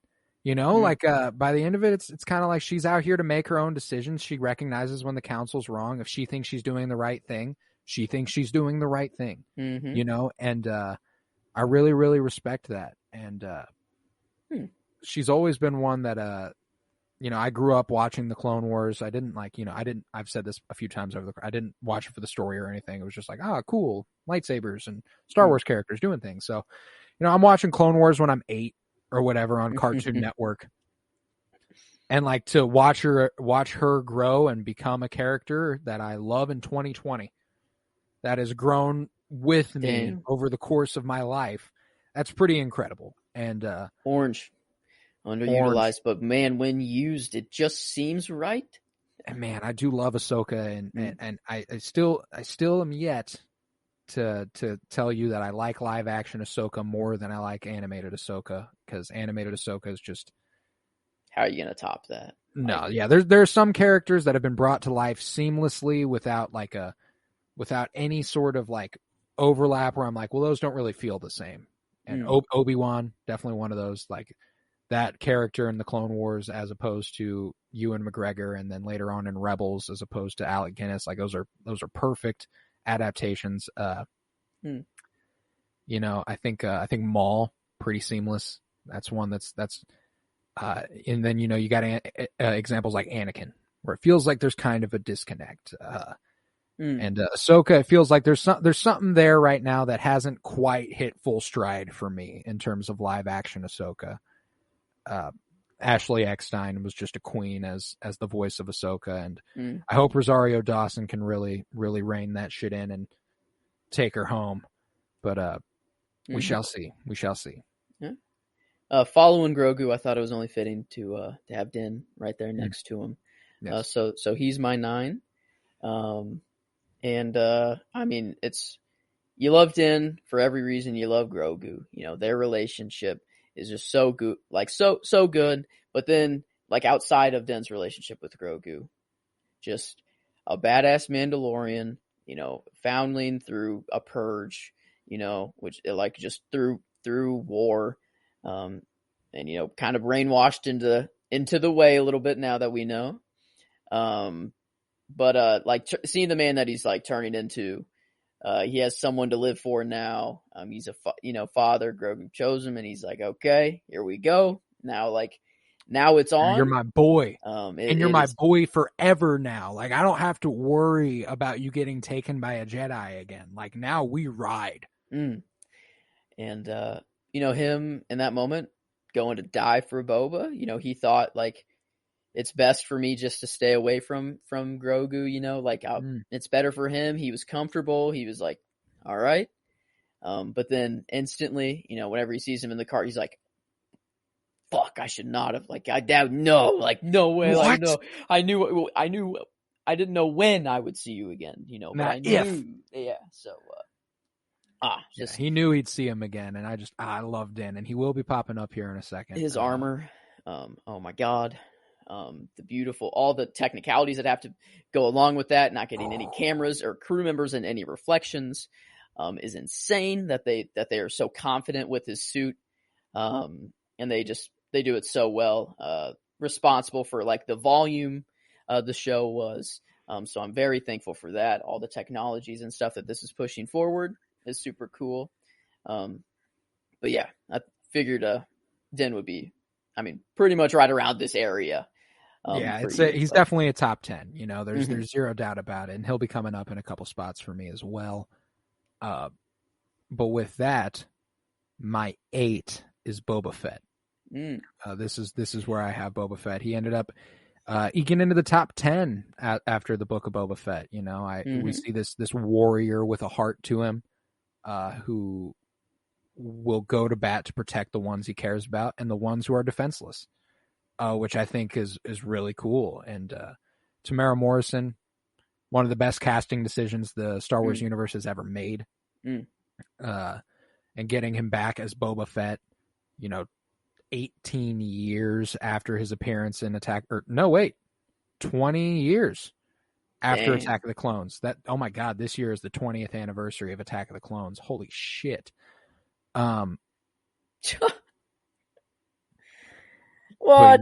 Yeah, yeah, that one made me made me age. But that movie. Yeah, so his introduction is Jango Fett back in 2002. Now being Boba Fett in 2022 in his own show. That's really, really fucking awesome. Just a really awesome character and the expansion in the Tusken Raiders, so cool. We saw him go on a trip, super badass. The only Star Wars drug trip we've ever actually watched. Just perfect. Oh yeah, man.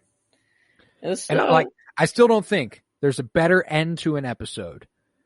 Aside from Luke leaving with well, now there's a couple.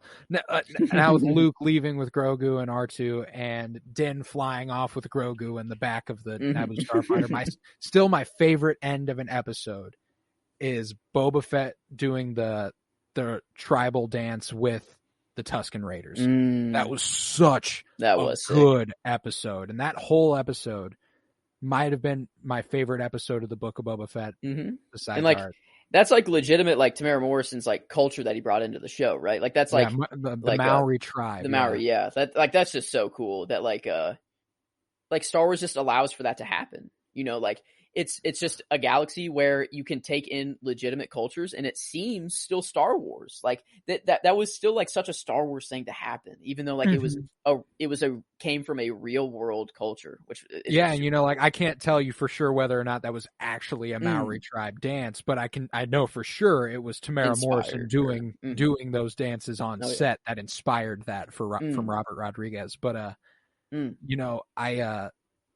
It's just a really good example of why representation is so important, because like, I saw recently on Twitter the last couple of days, there's this Maori artist who carved a traditional Maori head like sculpture of Boba Fett's helmet and presented it to Tamara Morrison, and it was like, it went viral on Twitter, and Star Wars reposted, and this dude gained so much publicity for this, and it's just a really awesome example of what representation does.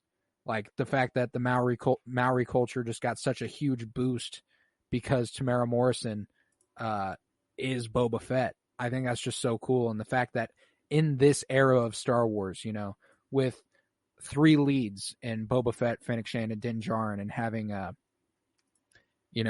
nothing, just a bunch of people of color as the leads. It's not just a bunch of white people being the actors here. And yes, that is the. Oh my god! Like that's just cool.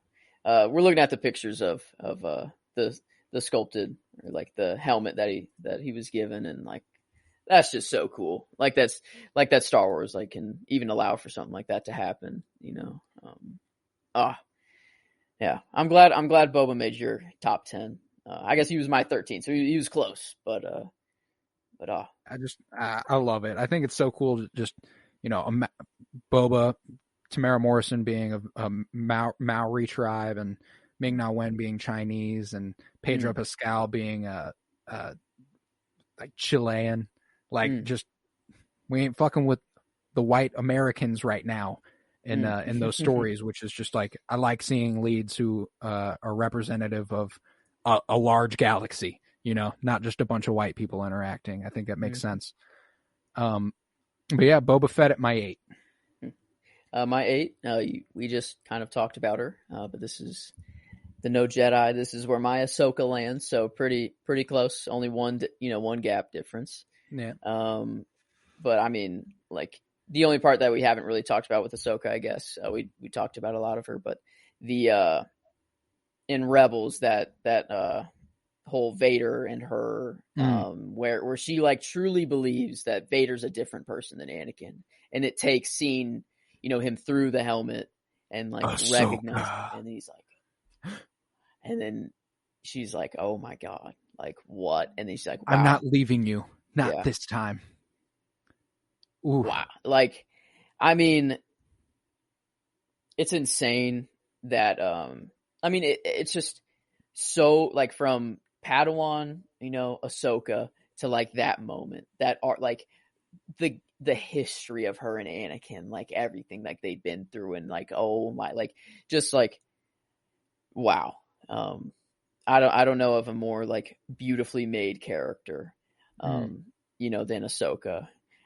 She's just like perfectly crafted, and one of the most well-written characters across all of Star Wars in terms of a story arc that has taken place over the course of this franchise. Like, she's one of the best stories there is, pretty much, no doubt. And whenever Maul and her interact, if you I watched Rebels before season 7 of Clone Wars came out, so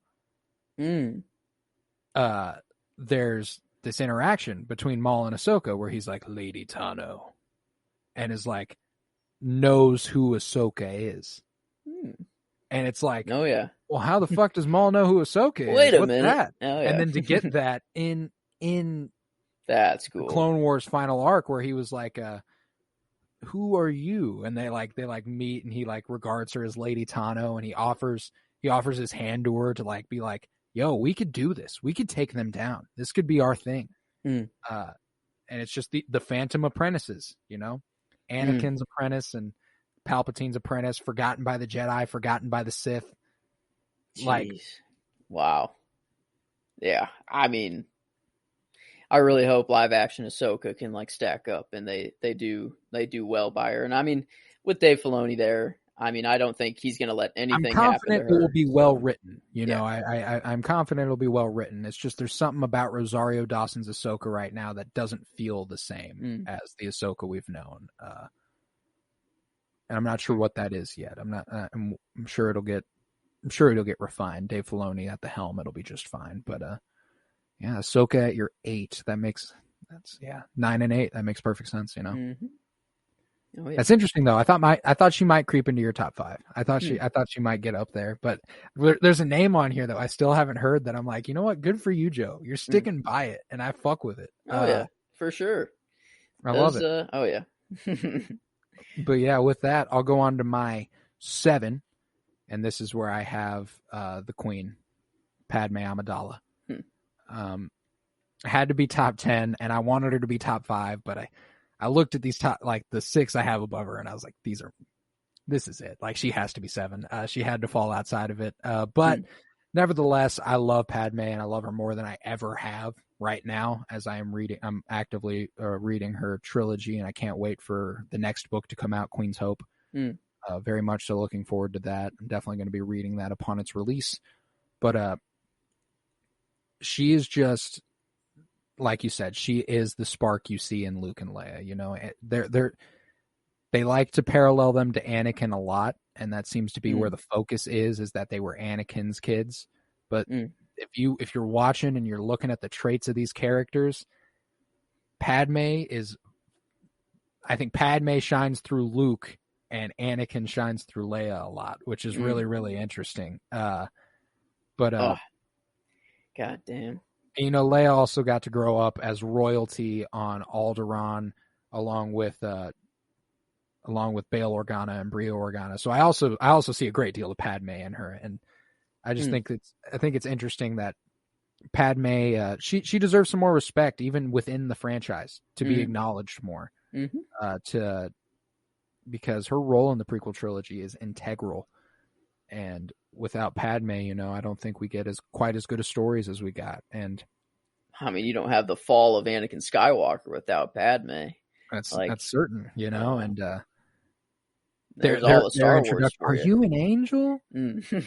It's really cool. There was just a quote in the chapter I was reading earlier today where she's interacting with Depa Billaba, and that's just one of the great things about the novels, is that, like, whenever they're like, takes place during the prequel era, well, a Jedi is going to be tagging along. It's like, well, what Jedi? Are we just going to get some more? We're going to get more content of someone. And this happened to be Depa Billaba, but she was like, she says, Padme remembered Depa Billaba from Qui-Gon's funeral on Naboo. And Depa Billaba comments on the fact that she was like, I remember you. I remember everything that we went through, and I remember everything you went through. And I know you have a heart outside the Senate. Like, you'll stand by the people and what's best for the people no matter what. You have a defiance to you that won't burn out. And Padme comments that it was the oddest compliment she'd received since a young boy on Tatooine confused her for an angel. Are you an angel? Wow. And no, I just absolutely love Padme, and I think costume design. Oh, the best costume design in the galaxy. There's no doubt about it for me, and that's Padme's what really. And that's what's interesting, is as I've gotten older, she's risen above Anakin in my ranking. This is one that I definitely didn't really latch onto when I was younger. I thought she was cool. I thought she was pretty lady, Mary Anakin. But as I've gotten older, I'm like, wow, she really is one of the best characters in the Star Wars universe. It's insane. And I just love Padme, and you see her spirit shine on through Luke and Leia so much, and I really hope we can get some more Naboo in the future of Star Wars, maybe some Handmaidens content, the Amidalans perhaps, because I mean they're around post Return of the Jedi, the Amidalans, so I hope we can see them pop up. But Padme Amidala, that's my 7. She's my queen. My 7 is Han Solo.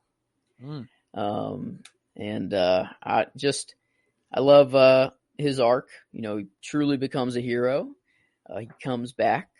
He like him just coming back, was just like, it was just so good to see. It's so heartwarming every time. It's like, you do care. You do. Even if you don't, like, I love you. I know.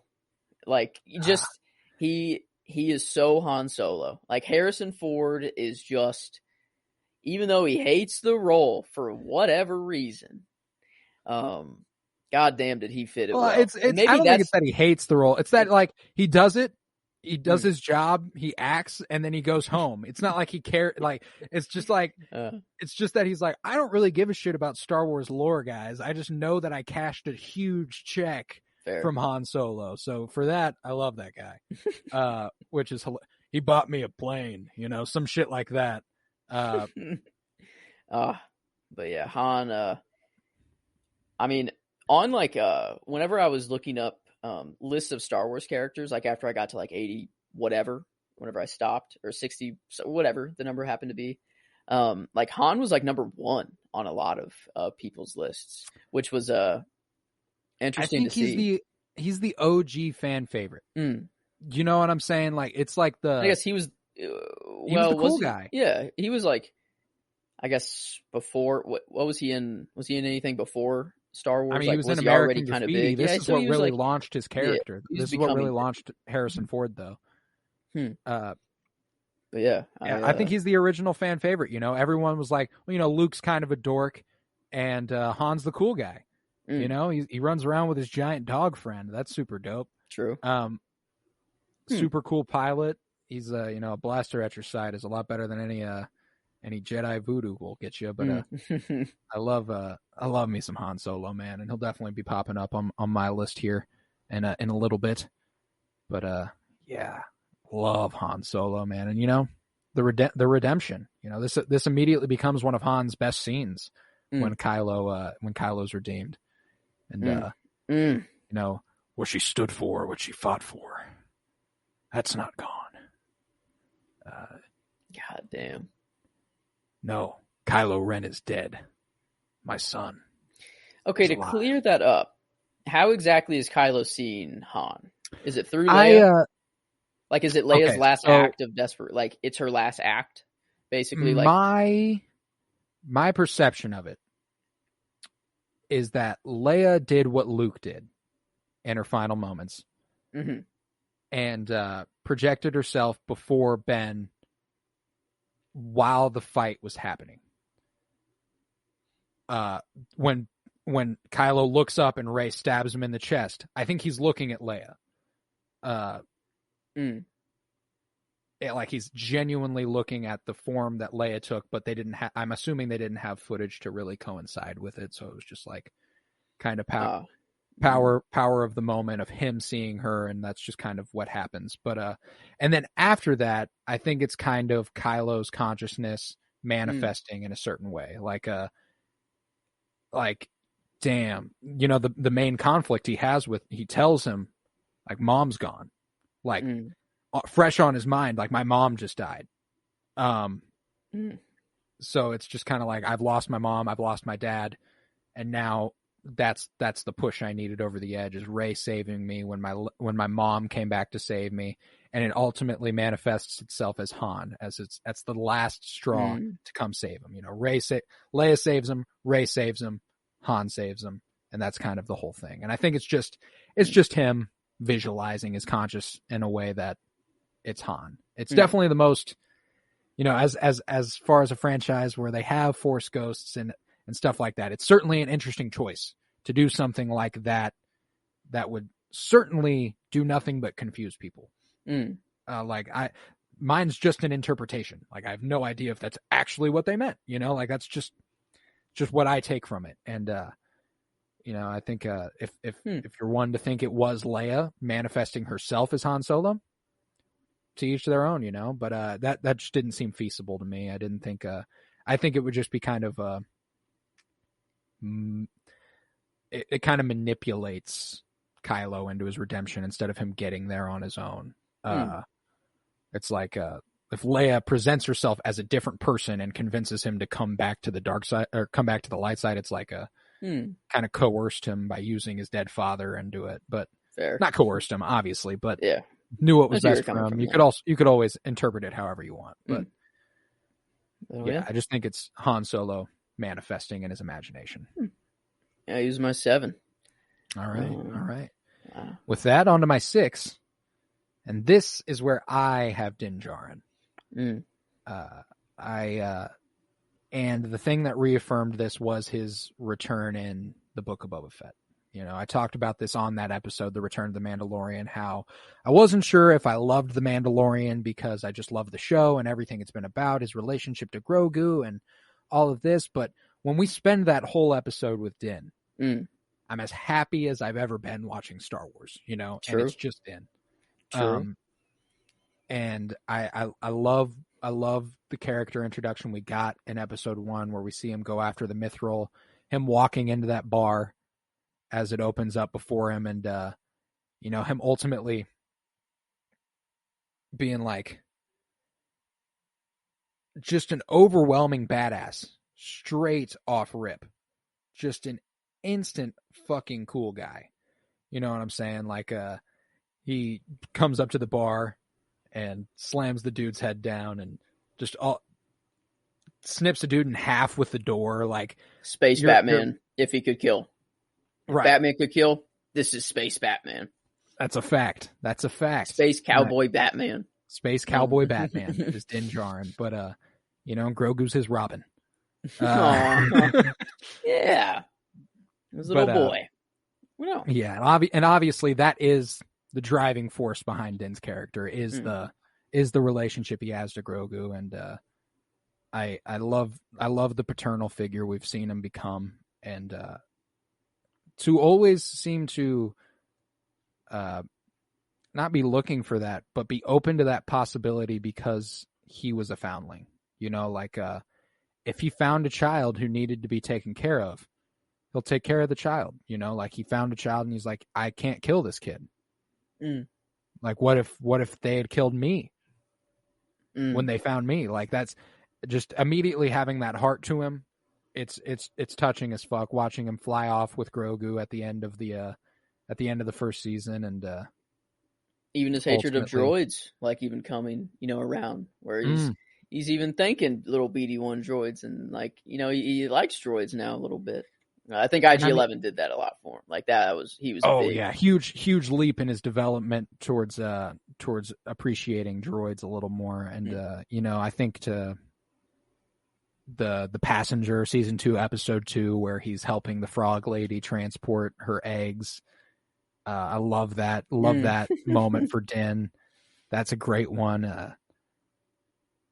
And you know, the finale and the episode before where he removes his helmet to save Grogu, you know, and that last moment where Grogu grabs his mask and he removes his helmet, and that music that plays is just, oh my God. And you know, the tears in his eyes as Grogu's being carried away. It's like, oh fuck, this is so emotionally riveting. And you know, we don't get a lot, like we get plenty of emotional moments in Star Wars, but not a lot have like truly drawn me to tears throughout the Star Wars saga. That's an ugly cry right there. That one was one where I was sobbing, sitting there like. I mean, everyone, all the emotions around the world, once. Yeah, everyone around the world at 2:30 or however long that episode, 2:50, whatever. Yeah, 2:45 somewhere. We were all crying together, man. We were, man, what a moment! And like, we're not even done. We're just getting started with Din, you know, like. No, yeah, like this man's gonna be in more shit. I'm so excited for whatever Din's story gets into, and you know, Pedro Pascal. That's my man's right there. I love that guy. And, you know, the other the body doubles for the Mandalorian obviously deserve their respect too, because they've cultivated the character we know almost as much as Pedro Pascal has, or arguably more so according to many people. But you know, Lateef Crowder, one of the body doubles who we see do the fight against Moff Gideon in the season 2 finale, and then I think the other one's Brandon Wayne, the son of John Wayne, which is just a really interesting, like, of course, the Western legend John Wayne's son is Space Cowboy. That's sick. That's just perfect. But yeah, Din Djarin, seeing Pedro Pascal I hope we get to a point more often where Pedro Pascal gets to act without the helmet on. Just because I love watching Pedro Pascal do his thing. I think He's such an incredible actor. Yeah, I think we're definitely getting there, moving in that direction.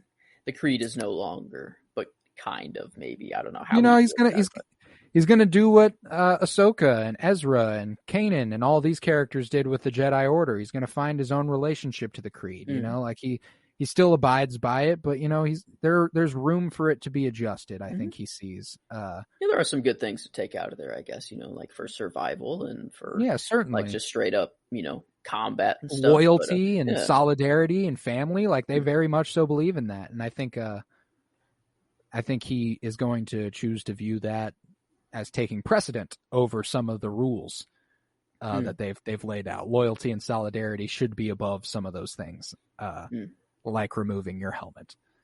And I think Din knows that, and we'll see him go to those mines of Mandalore. And I think my biggest, boldest prediction for Din is that we see him ride a mythosaur at some point. Damn. With Darksaber in hand. That'd be insane. That would be, I mean, I give it 40% chance of happening. Yeah, you know, like I'm not 100% behind it or anything, but I think it's a cool possibility that they've laid the groundwork for a little bit if they wanted to execute on it. So those lines are in there for a reason. The Mandalorian who used to ride the legendary mythosaur. Oh yeah, like okay. They say that the mythosaur would herald a new age for Mandalore. There's a new person holding the Darksaber. You don't I say. don't know. It seems right. But I guess here he is. Maybe Din is the mythosaur. Much to think about. Metaphorically, will he herald a new age of Mandalore. He's a shapeshifter. Sorry, he is a transformer. It will be a mechanized mythosaur. Oh, that'd be sick. His armor just can. Oh, gets modded up. Mod me into a mythosaur.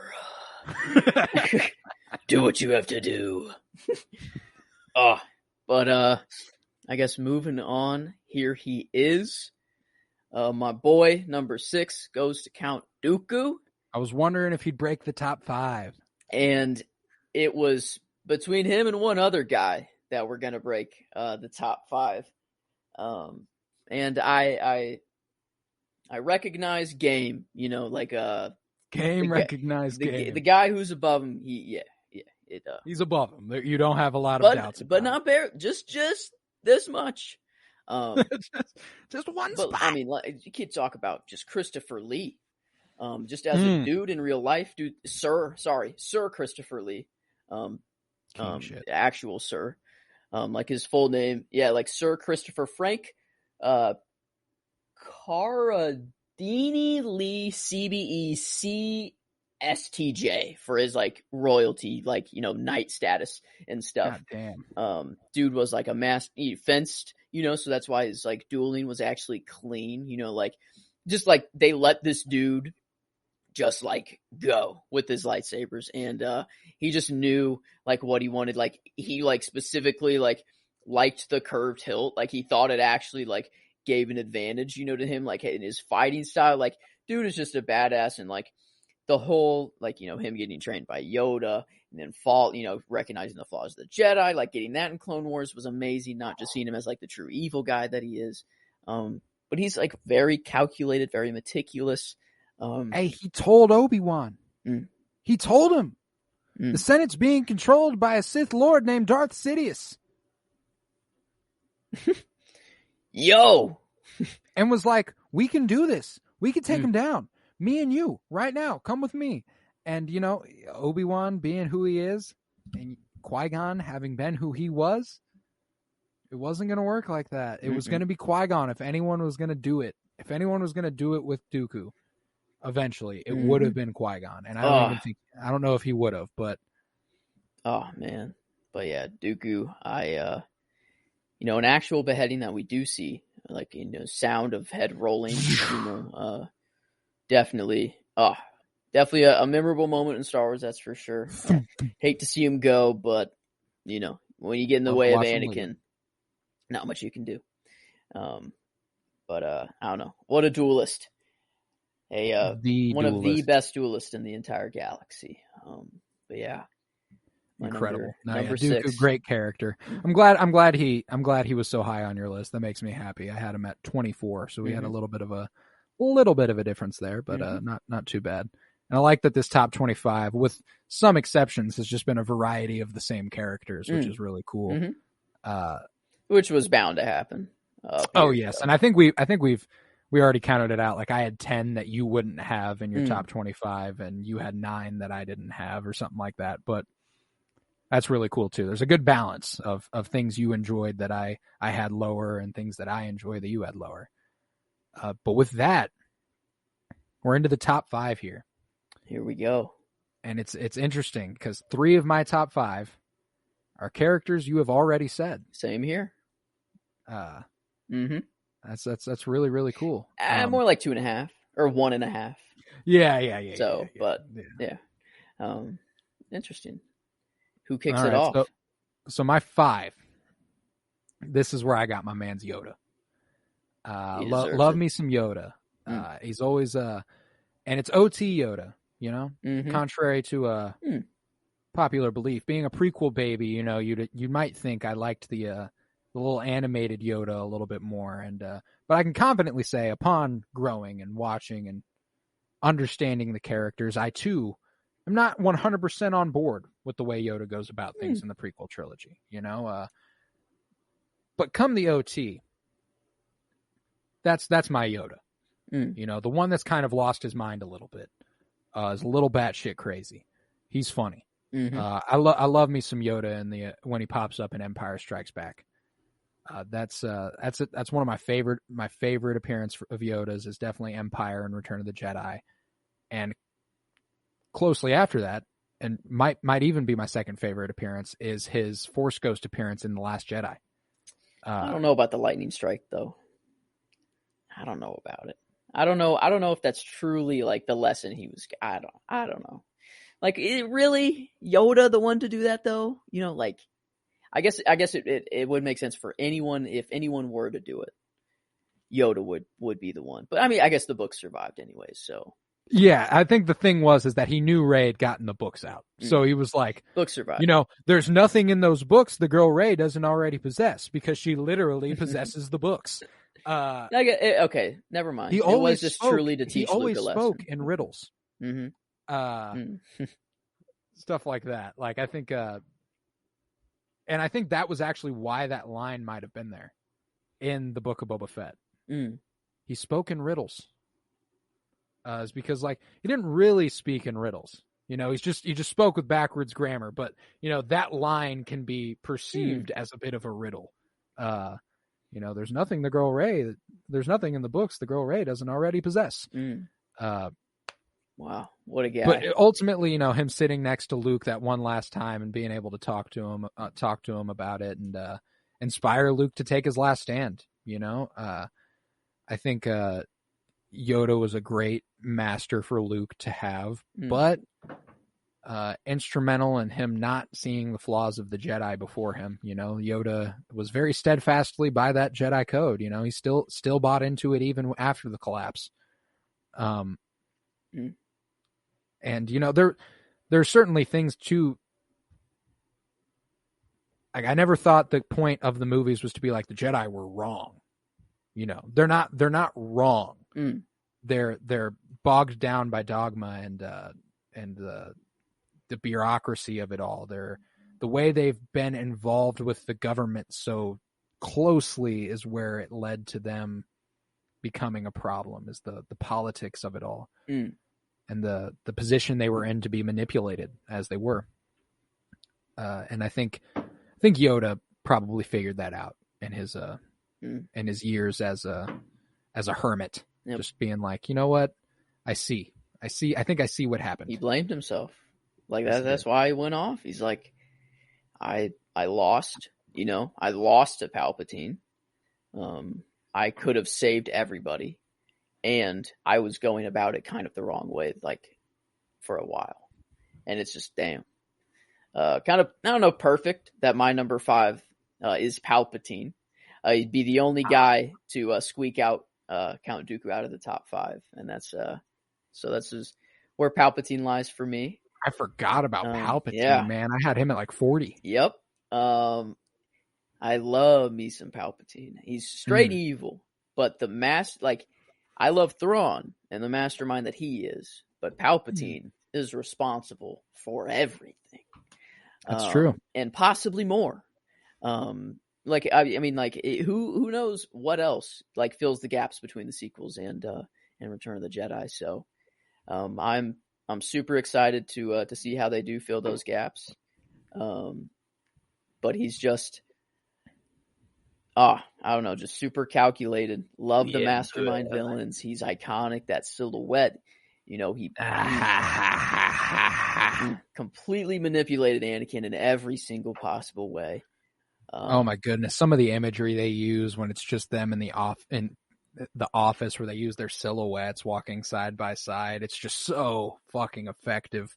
Palpatine took that last little bit of life force from Padme, put it right into Anakin, and I think it makes the most sense. Like Anakin says, the first questions he asks is like, "Is she okay? Where is she?" Like, and like, in your anger, you killed her. How would he know that he killed her in her anger? Because Obi-Wan took her away before they got there to find Anakin's body there, or Vader's body there.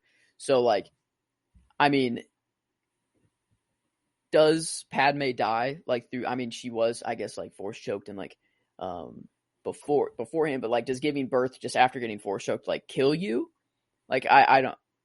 I guess she was already like in like dire state and all, but like I really think like that Vader would have died if not for the life force of Padme.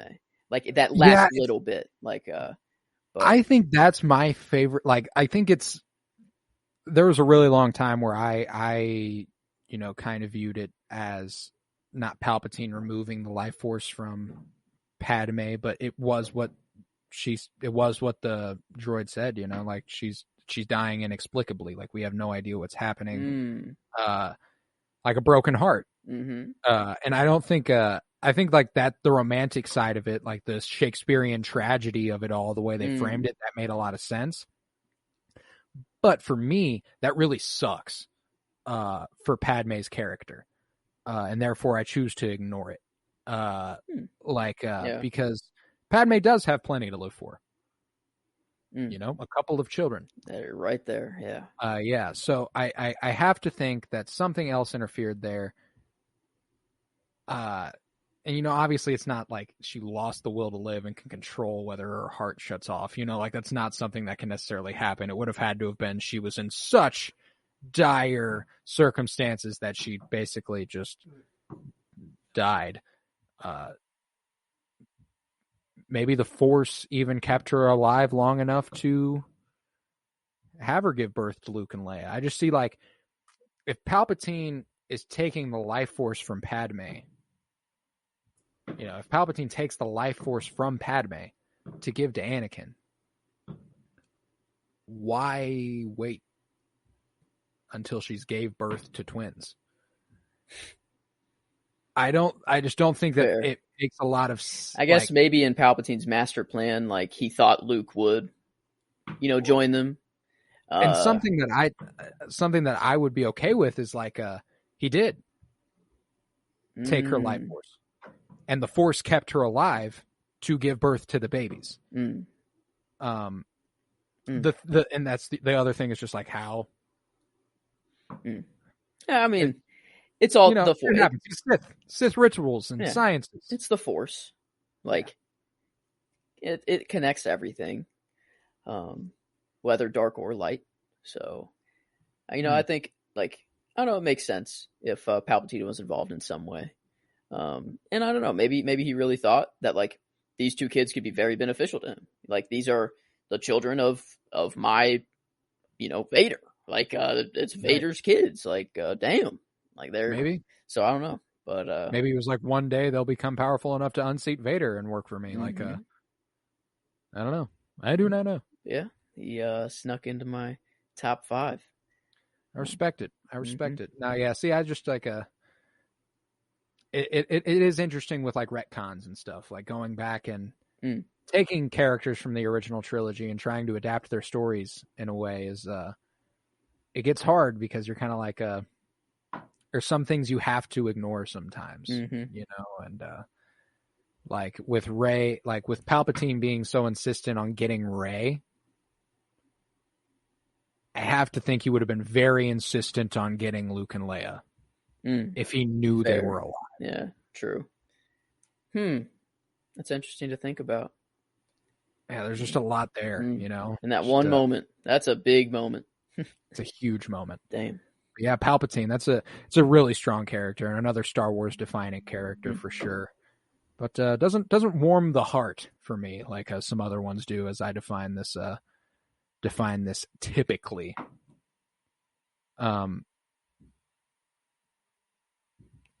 With that, I guess that was both of our fives, mine being Yoda, yours being Palpatine. I shall continue with my pick number 4. And this might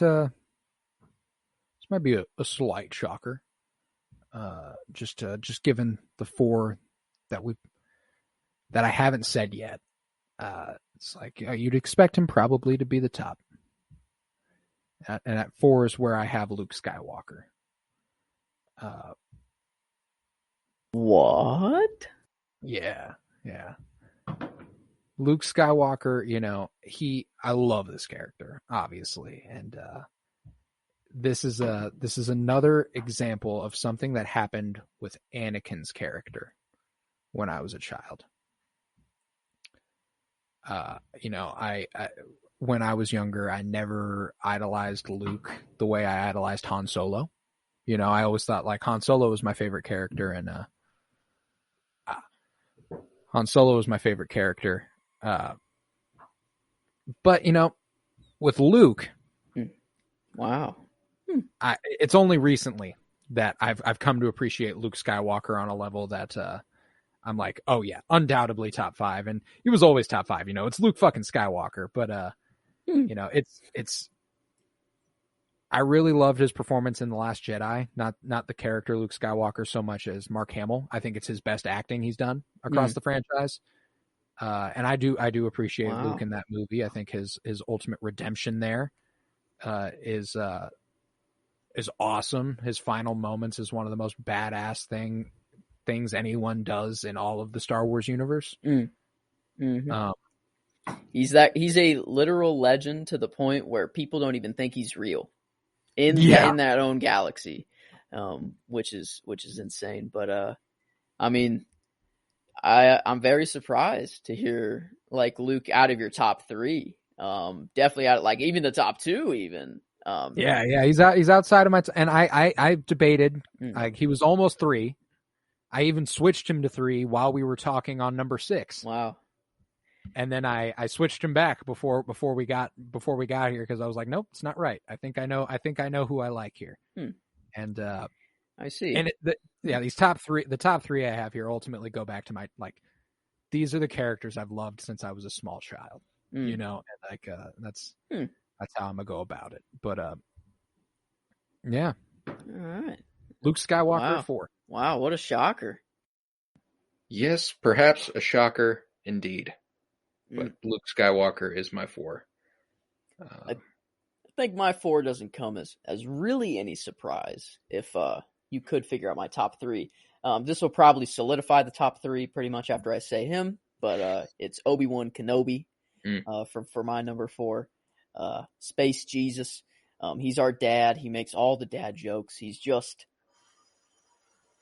a perfect Jedi, you know, but also super devastating at the same time. We talked about Chewie, how devastating his story was, and Obi-Wan, he doesn't fall far behind, if any at all. I mean, god damn, freaking starting off, you know, you got Qui-Gon going, you got Duchess, you have Anakin, like just those 3 things, like it just like by itself is just insane.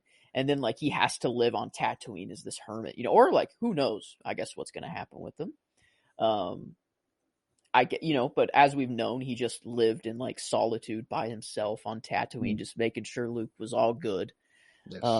And I mean, I don't know of a single person that hates Obi-Wan Kenobi. I feel like he might be the most likable character in Star Wars. Maybe Luke is Luke, and how can you hate Luke at all? But I've heard some people say that Luke was whiny, like Anakin was whiny. They always say I never understood those sort of things, like calling Luke Skywalker and Anakin whiny. But I don't know. I don't think anyone has anything ever bad to say about Obi-Wan Kenobi, and I'd say he's the second most universally liked thing in Star Wars. Oh, fair. Behind John Williams. Nobody got a single bad thing to say about a John Williams score. Fair. I thought you were going to say Grogu. I see more and more Grogu hate. Really? Yes. People hate on Grogu? Well, people are annoyed with how much focus there is on Grogu. I see. There could be stories beyond Grogu that we're not being told because Grogu cute. Obi-Wan. I'm a sucker, but Obi-Wan Kenobi as a legend. That's my number 3. Figured he'd be coming up sometime soon. Yep. And this is where it's at. So Obi-Wan Kenobi, my 3. And especially coming off Master and Apprentice, seeing him. There's this conflict in the book where Qui-Gon is offered the rank of Master on the Council. He has to decide whether or not he's going to accept, which is not something people usually think about. It's usually, yes, I'm there. Of course. But Thank you. Qui-Gon, come the Phantom Menace.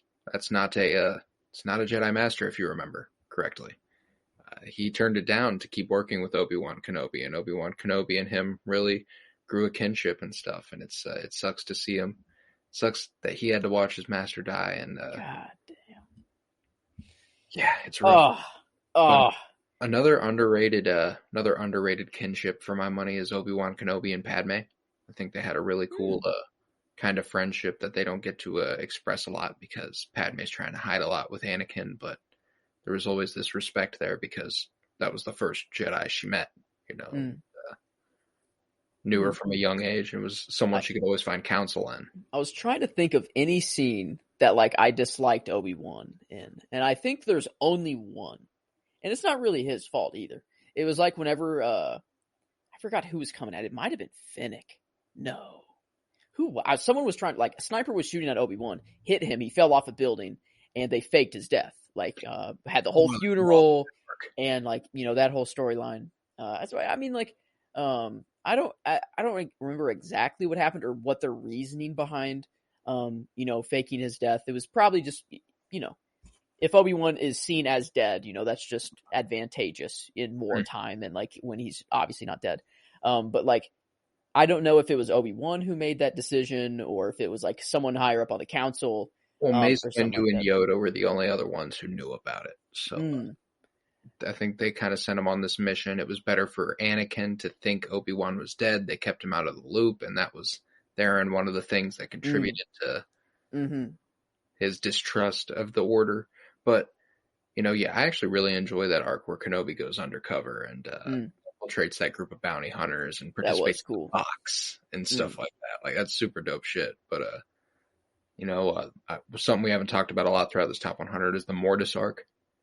The fact that nobody can, he witnessed, he knows for sure in these moments Anakin is the chosen one. There's no doubt. And, whoa. He knows Qui-Gon was right. Can you imagine? Just you live in a universe or a galaxy where there's crazy stuff around you. Lightsabers, blasters, light speed travel, things that are, we can't even fathom right now. But then you get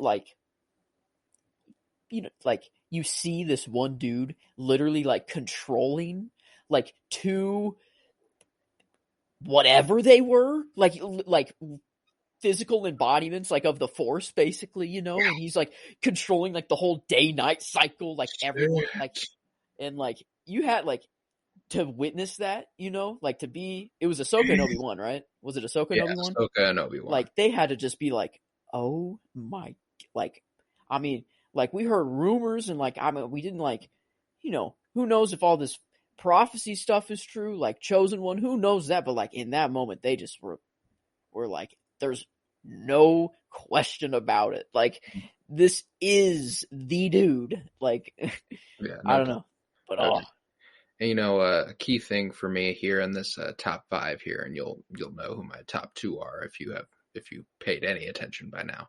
But Obi-Wan Kenobi, it was important for me for these top 5, and I didn't even really plan it. But once it shook out like this, I was like, it is a glaring, obvious thing. My love for the original trilogy. These top 5 are all predicated on their OT appearances. Obviously I love Ewan McGregor's Obi-Wan. That holds a special place in my heart because I'm a prequel baby and he's Ewan McGregor. That's he's a king. But Alec Guinness's role in 1977 Star Wars, that's a huge part in is his first line the like howl that he does to get the like the Jawas to run away? Yes. I just kind of love, like for some reason I never noticed the howl like ever. I just always knew like here comes Obi-Wan, like enters Obi-Wan, but like, well, it's a great dragon call. Yeah. Like that's just like so sick. Like, just little things in Star Wars, like the first thing you ever hear of Obi-Wan Kenobi. You're like, what this dude's a crazy old man, like crazy old Ben, Ben, and that Tatooine sun did not do him a lot of favors.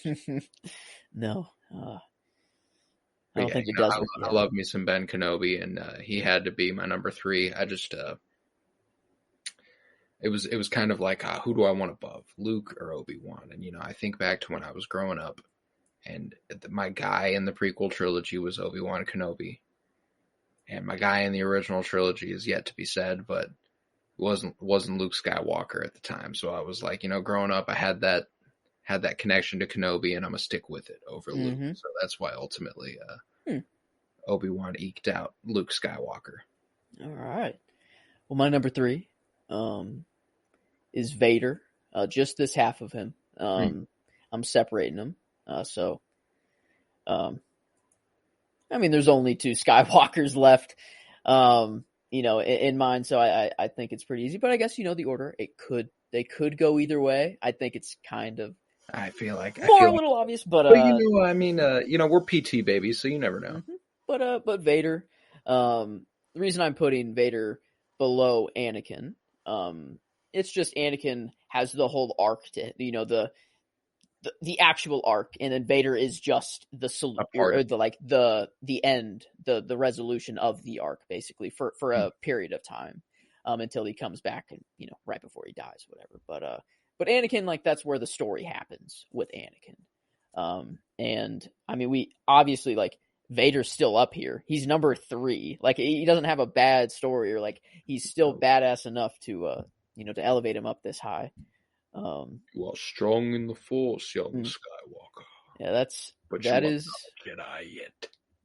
is like I could just imagine being in the movie theater 1977 and like seeing that dude walk through that door off there, all those troopers before him, and he just walks out, and you just hear like the score, the just like, and then him breathing, like holy shit, like that had to just been like. Like this dude means business. Oh yeah, such a clear cut. Who you're dealing with immediately upon sight with Vader, and and I wish there's part of me that wishes I could have been around for the mystery of the original trilogy. When people didn't know what was going on. We're kind of born. It feels like I was born knowing all these things, born knowing that Vader was Luke's dad, and born knowing that Vader was a human in there.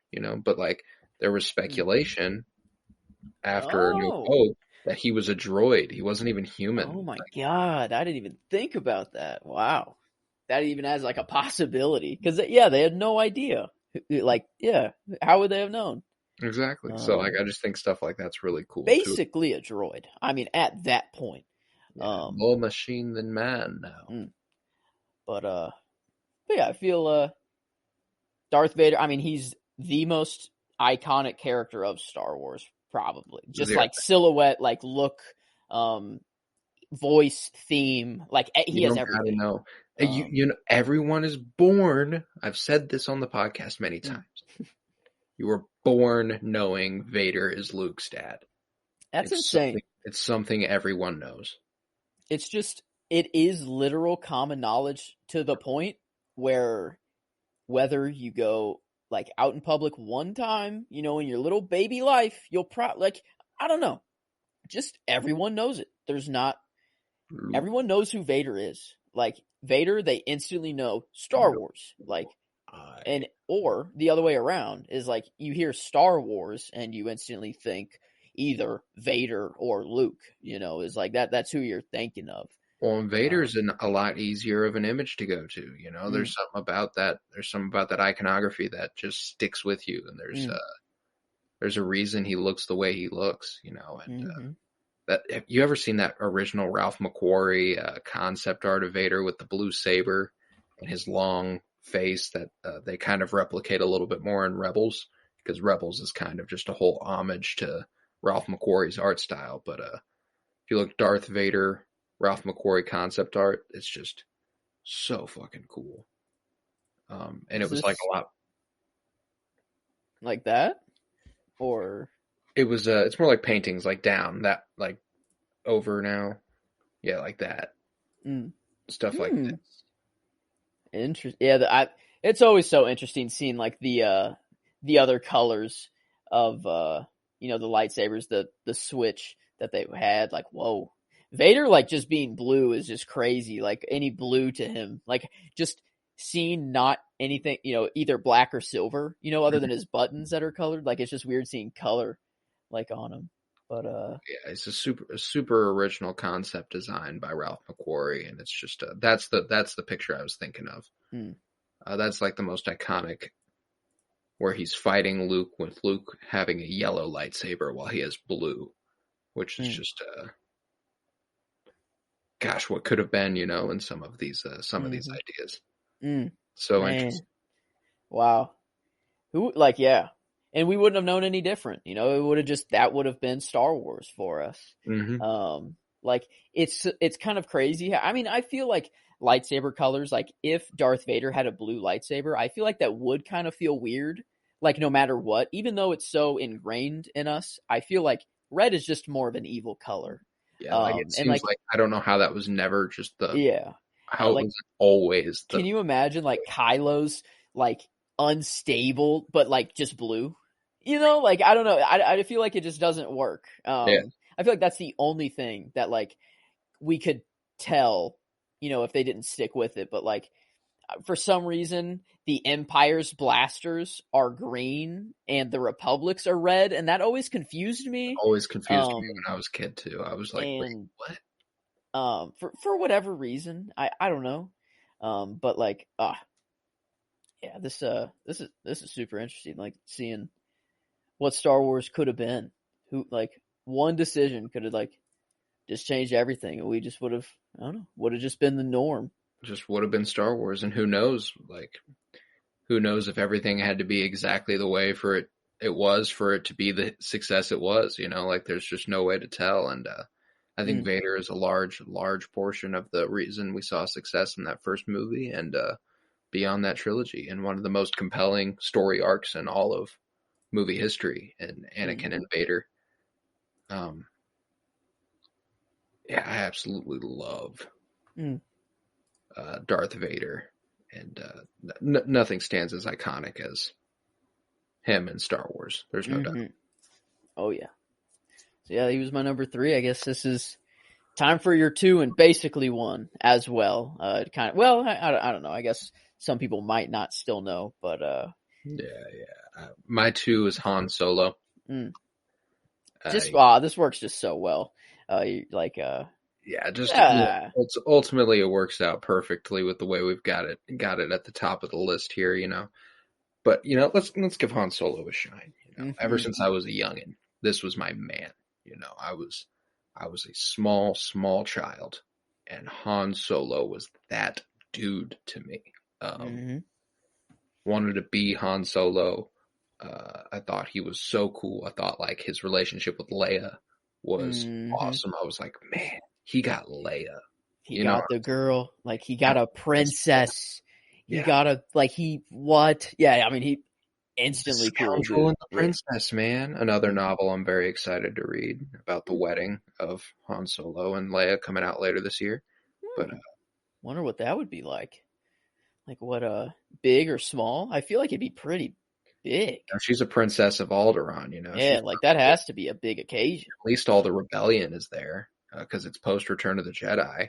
Do, like, Han's, like, smuggler buddies come, or like, or like, is Kira there? Who comes for Han? You know, like, that's kind of sad. Yeah, thinking of, like, because Leia has like everyone. Well, I guess they really don't have much family. It's just all found family, and you know, through whatever. So I guess it's kind of sad no matter who you look at and who they have like to bring whatever. But yeah, especially. I mean, Han's best man. It's no one else but Chewie. Oh, is it Lando? I mean, it's Chewie. It's Chewie, but Lando's there. He's obviously in part of the groomsmen, for sure. Who's Leia's bridesmaid? Luke. Yeah. Pretty much no doubt. But no, yeah, but Han Solo, man, I absolutely love him, and I think you know, Harrison Ford, iconic, you know, the role that sent him into the stratosphere and made him one of the most iconic American actors in history. I think Alden Ehrenreich killed it as a young Han Solo, and I pray we see him back in some capacity, because Solo is the most underrated Star Wars product there's been. And I think he might have the single coolest moments for a non-Force sensitive being. Maybe non-Force sensitive. Well, you know. What was the shot in the sequel trilogy, bro, where he's not looking at all? He doesn't look at all. Does he just hear him? You know, and he's just that good? So I have this theory about The Force Awakens overall. That the awakening of the Force that occurs is not one that's in one person. It's kind of like there was something where it was like, whoa, yo, there's been an awakening. Have you felt it? Like, there's some shit going on. I feel like, and I don't think it's necessarily that he's connected to the Force directly, but that the Force is influencing things in a much more obvious way come the sequel trilogy. I mean, maybe Palpatine was supposed to die. Like, he was supposed to die. And when he didn't, it, like, threw the Force all out of balance, you know? Like, whoa. Like, maybe this world between worlds thing is, like, you know, somehow involved where, like, you know, the timeline or supposed thing that was supposed to happen, you know, didn't happen. So, like, the universe just needed, you know, so much more, like, light side, you know, positive Force energy, you know? And that's why we just have all of these, like, heroes that are just, like, or I don't know. Like, I mean, the Force, like, you don't have to be, you know, Force sensitive in order for the Force to, like, help you out. So it flows through all things, you know, as Yoda once said, luminous beings are we, not this crude matter. And I think one of my favorite things about Han, you know, was just that he never wanted to be known as the hero, you know, but he was absolutely the hero, and he wanted you to know it. So it was kind of like it was the funniest fucking shit, because he put on this front where he was like, nah, I'm the bad guy. And like, even in Solo, when Kira's like looking at him and is like, you're the good guy. And he's like, no. That shit's so funny to me, you know? And it's the arc he sees over his time becoming from the cold-hearted scoundrel to the warm-hearted, loving, just a hero. A hero. A true hero, yeah. Harrison Ford, just a hero, man. Like Indy and Han, like true, just men, like men of the people. Just man. Han Solo, the smuggler. No, Han Solo, the rebellion general. Yeah, that's right. Yeah, all of it. That's right. He did the Kessel Run in 15 parsecs. 12. Yeah, it's like it always goes up. Always goes up one every single mention, which is hilarious. Is it 12 or is it 11? I think it's 12. I think 12. 12 sounds right. I think it was like almost 13, but he rounded down. That's yeah, Han's amazing. I guess he was my 7, but that's just because Palpatine and Dooku are Palpatine and Dooku for me. Right.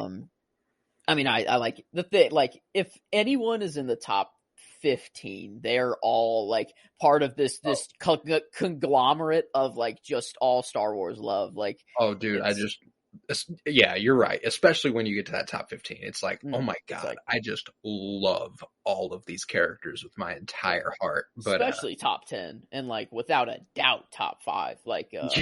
So it's like it just like whoa. Yeah, just increase the love only increases, but there's always love from pretty much from 50 up for me.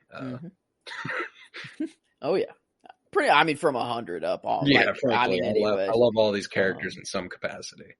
But to my 2, it is Anakin. So I did split them up. I do like Anakin's character way more than or not way more than Vader, but just enjoyed. I mean, Revenge of the Sith as a prequel baby was the movie that me and my brother always went back to. We played this fight out numerous times ourselves everywhere.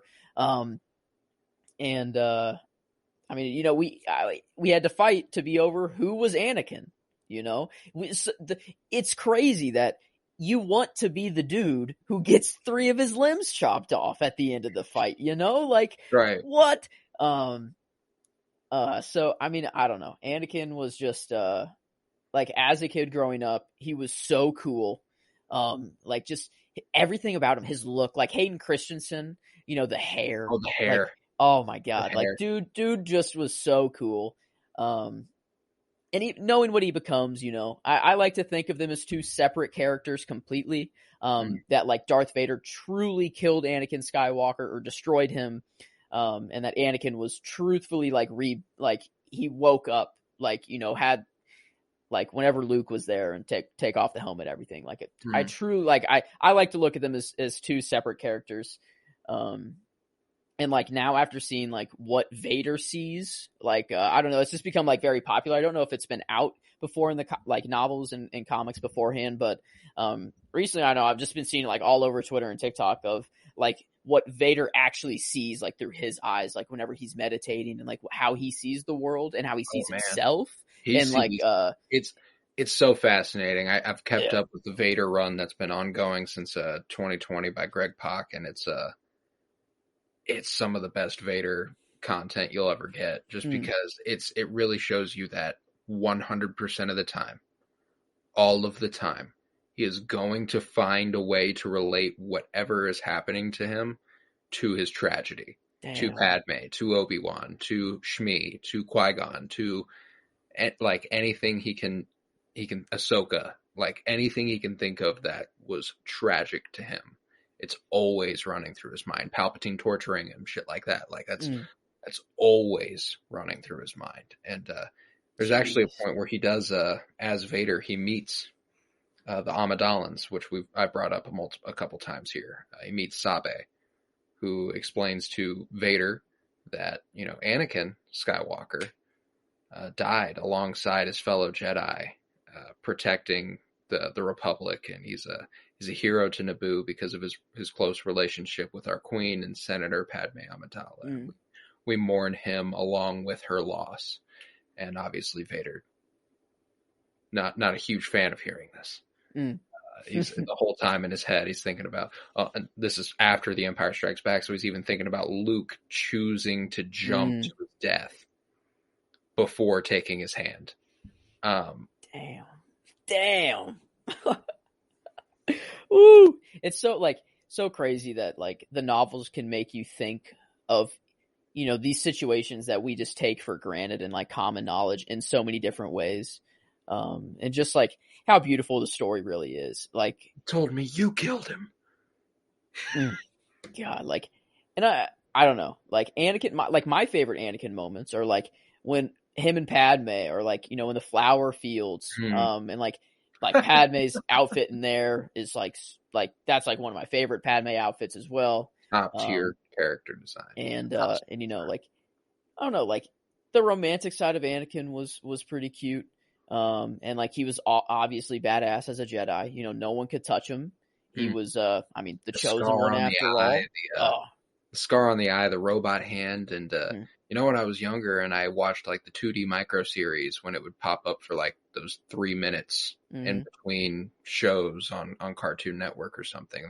That version of Anakin that's like the blue scars coursing over the corner of his body. That's like the Bacta running through his veins or whatever. Like that's such a badass design, and stuff like that always got me when I was a younger kid. Pod racing. Now this is pod racing. Yeah, like come on. Only human to ever win such a competition. Damn. I mean, the literal chosen one. Maybe if there's a new chosen one, you know, if maybe when one goes, one has to rise. And I guess Grogu's around that age. Well, he'd be alive. He would have been already alive, I guess. So maybe not quite, almost. Plenty of time for the force of the galaxy to get all nice and fucked up for Grogu to fix one day. But yeah, Anakin, just an awesome character, you know, and all the reprisals of Anakin, Jake Lloyd, Matt Lanter as the Clone Wars voice, Hayden Christensen, obviously the one that defines the character of Anakin for us. He's kind of like the Andrew Garfield of Star Wars. For some reason, people hated his performance back whenever it happened, but now people are like, oh, actually, it was really good and beautiful and super amazing, and we can't wait to have him back. And it's like, hey, and I'm gonna tell you what, man. In 15 years, people gonna be eating their words on Daisy Ridley. They're gonna be eating their words on John Boyega. Bit like this. I think it'll kind of be like we found something 15 years later that we don't like as much as we didn't like the sequel trilogy, and therefore the sequel trilogy looks better to us. It always happens. It's always a natural course of action. Humans can never appreciate what we've got while it's happening. But yeah, I guess I'm so glad number one. Give it to us. All right, so my number one. This is, to me, she's royalty. This is Princess Leia Organa. At my top one. She's absolutely my favorite character in Star Wars, and this is the only one that has really become top one within the last couple years. You know, the more I've grown older to appreciate story and stuff,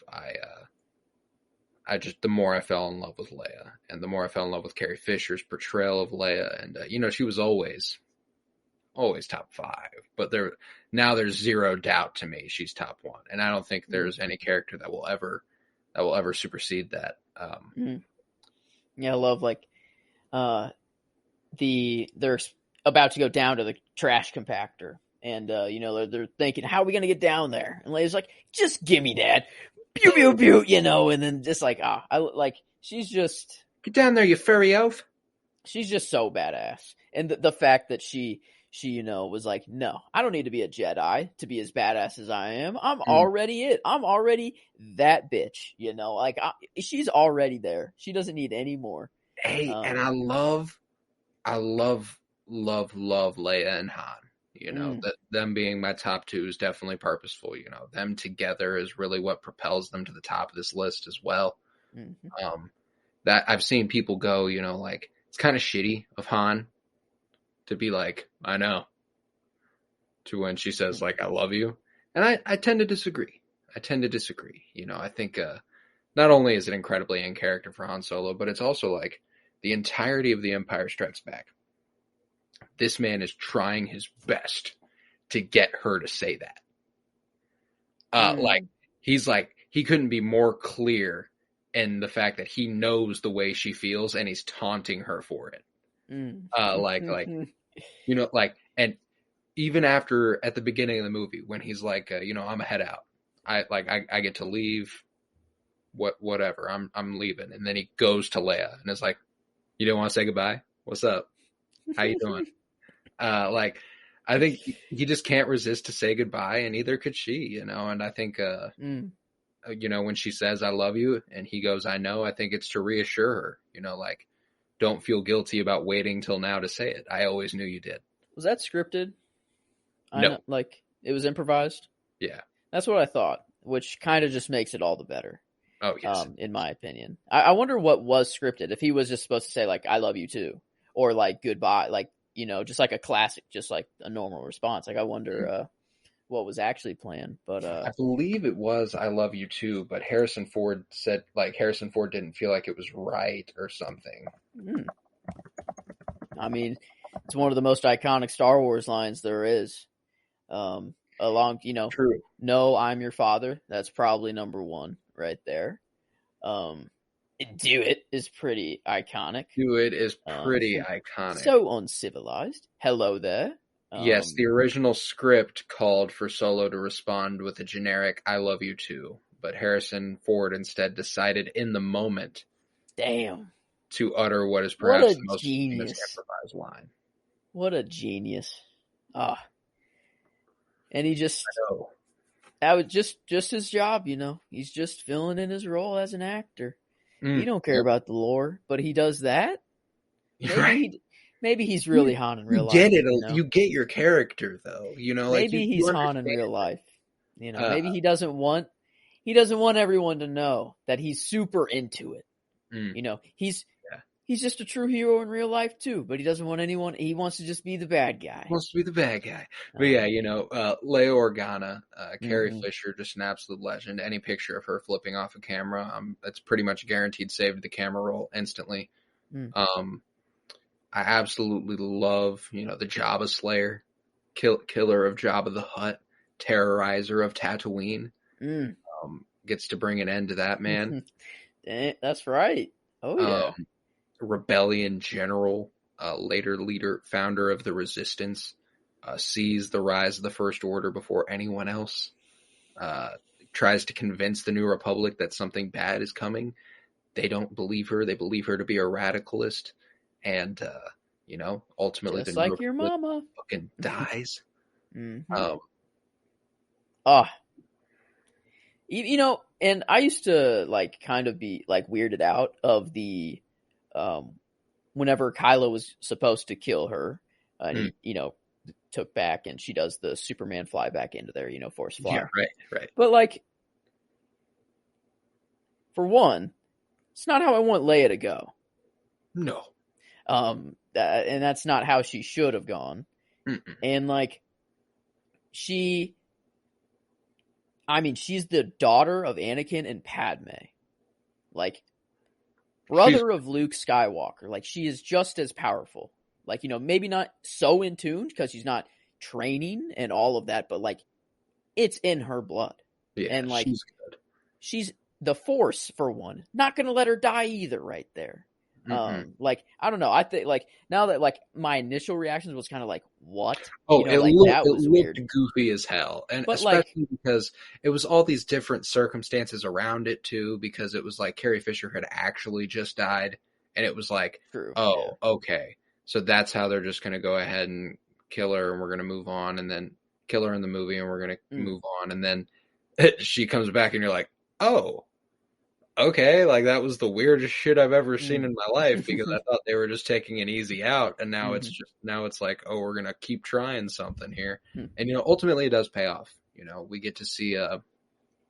This will be a nice little segue into your number one, but ultimately it does pay off. You know, we do get to see Leia see Luke one last time.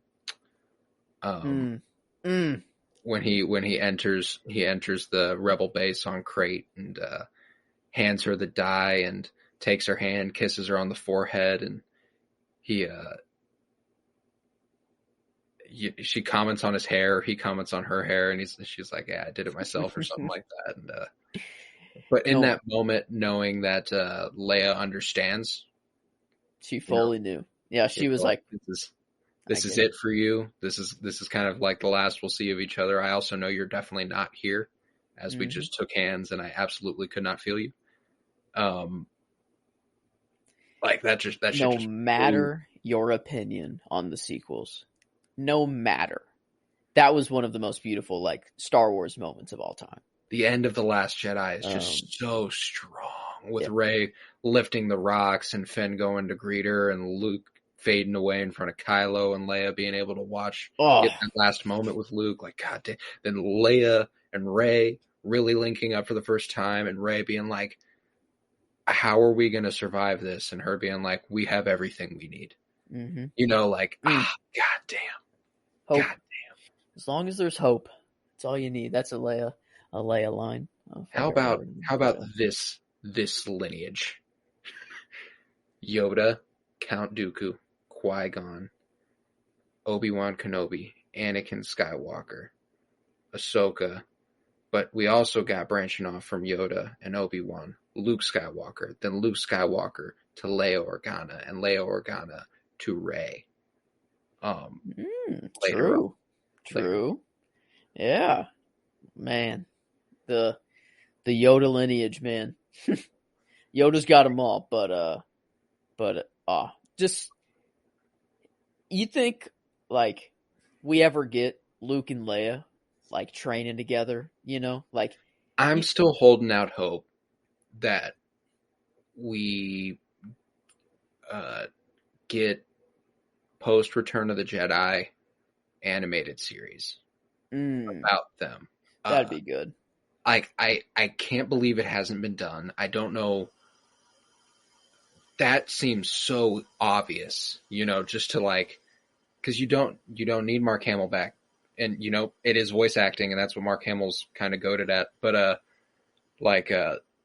you don't need Harrison Ford back. You don't need to have Carrie Fisher's voice. You know, you got all these other people who could reprise the roles in voice replication and animate it in the Clone Wars style or something new. I don't know. Like, it could be so fucking cool. Like showing her lightsaber, like the fact that they showed her lightsaber. I mean, it would boggle my mind if they don't touch this. Like, ever again. Like, if they don't touch the fact that Leia was a Jedi, she turned it down. But at one point, she trained with Luke. And, like, became even more badass. Like, you know. I think, eventually, I think this is exactly why Luke and Grogu's storyline ends where it ended. It just really ties it off to make it clean.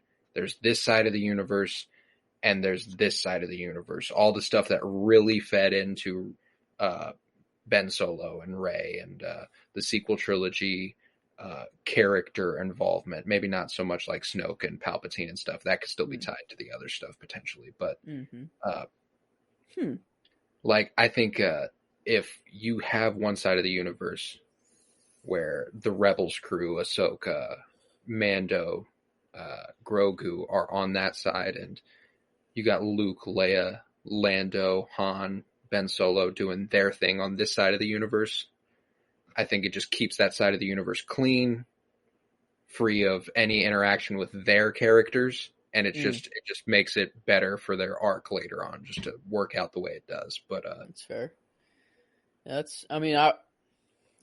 I'm all for wanting Grogu to go back to Luke, but like also at the same time, I just rather him not be at the temple at the time Kylo goes crazy. Exactly. So I would much rather see Den just spend out his life father and son, and he becomes a little Mandalorian, and he's trained by Sabine and Ezra, and like that is so much better in my opinion. And I will say, if they ever reprise Leia Organa again in live action, just go ahead and give it to Billie Lourd, her daughter, who did reprise her in that scene where she was a Jedi. It was Billy Lord with some CGI augmentation. It is Carrie Fisher's daughter, and I just think that's really cool.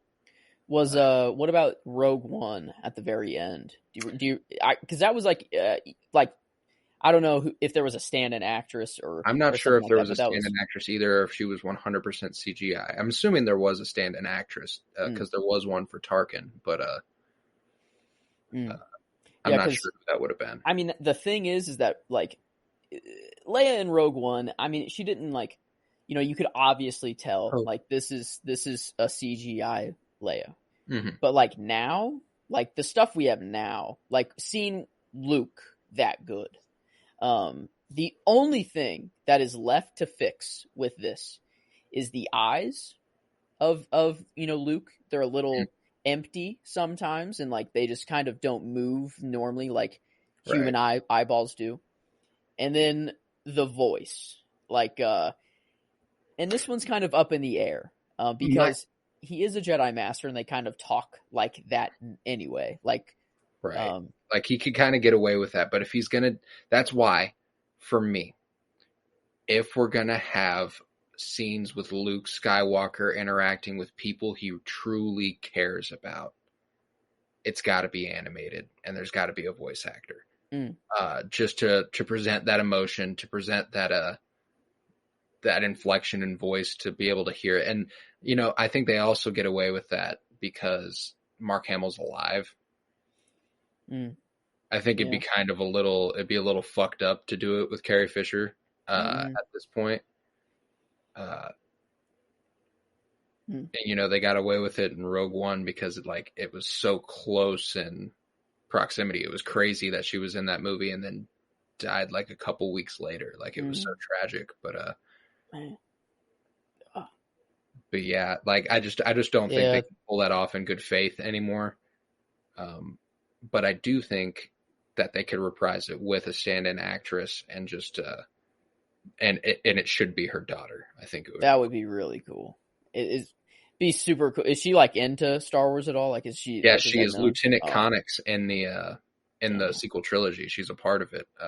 That's amazing. She goes to Comic-Cons and she's recited,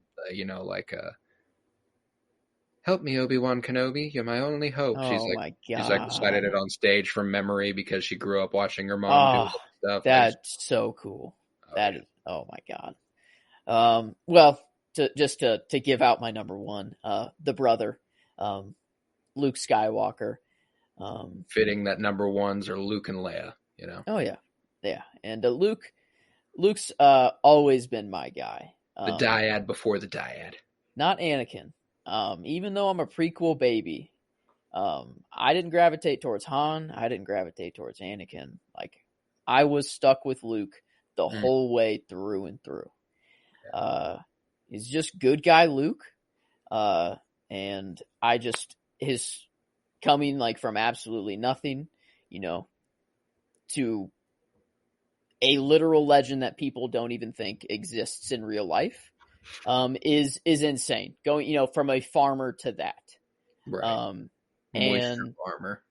And, he always stayed true to himself. There were a few times where he went a little dark, but he always found his way back. And he was, I don't know, like Return of the Jedi, that black outfit, the green saber, everything about Luke there was just like, oh my God, like this is it's the closest we got to seeing Luke in his prime.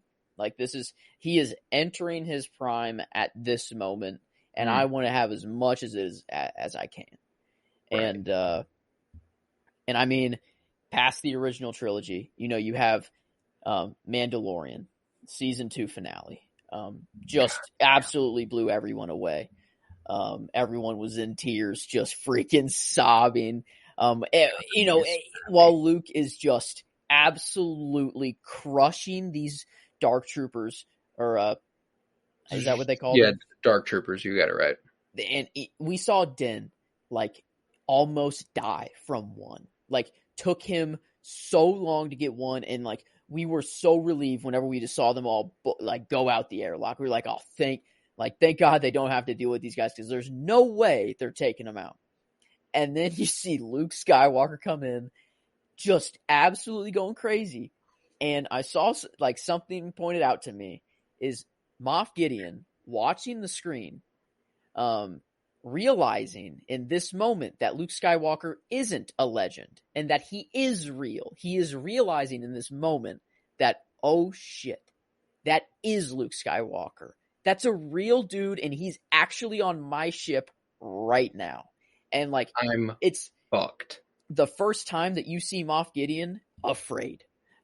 He's like, he's in shock. Like, true, like, he can't believe he knows he lost. Like, he knows that's it for him, you know? And that's why whenever it's happening, he tries to kill himself. Yeah.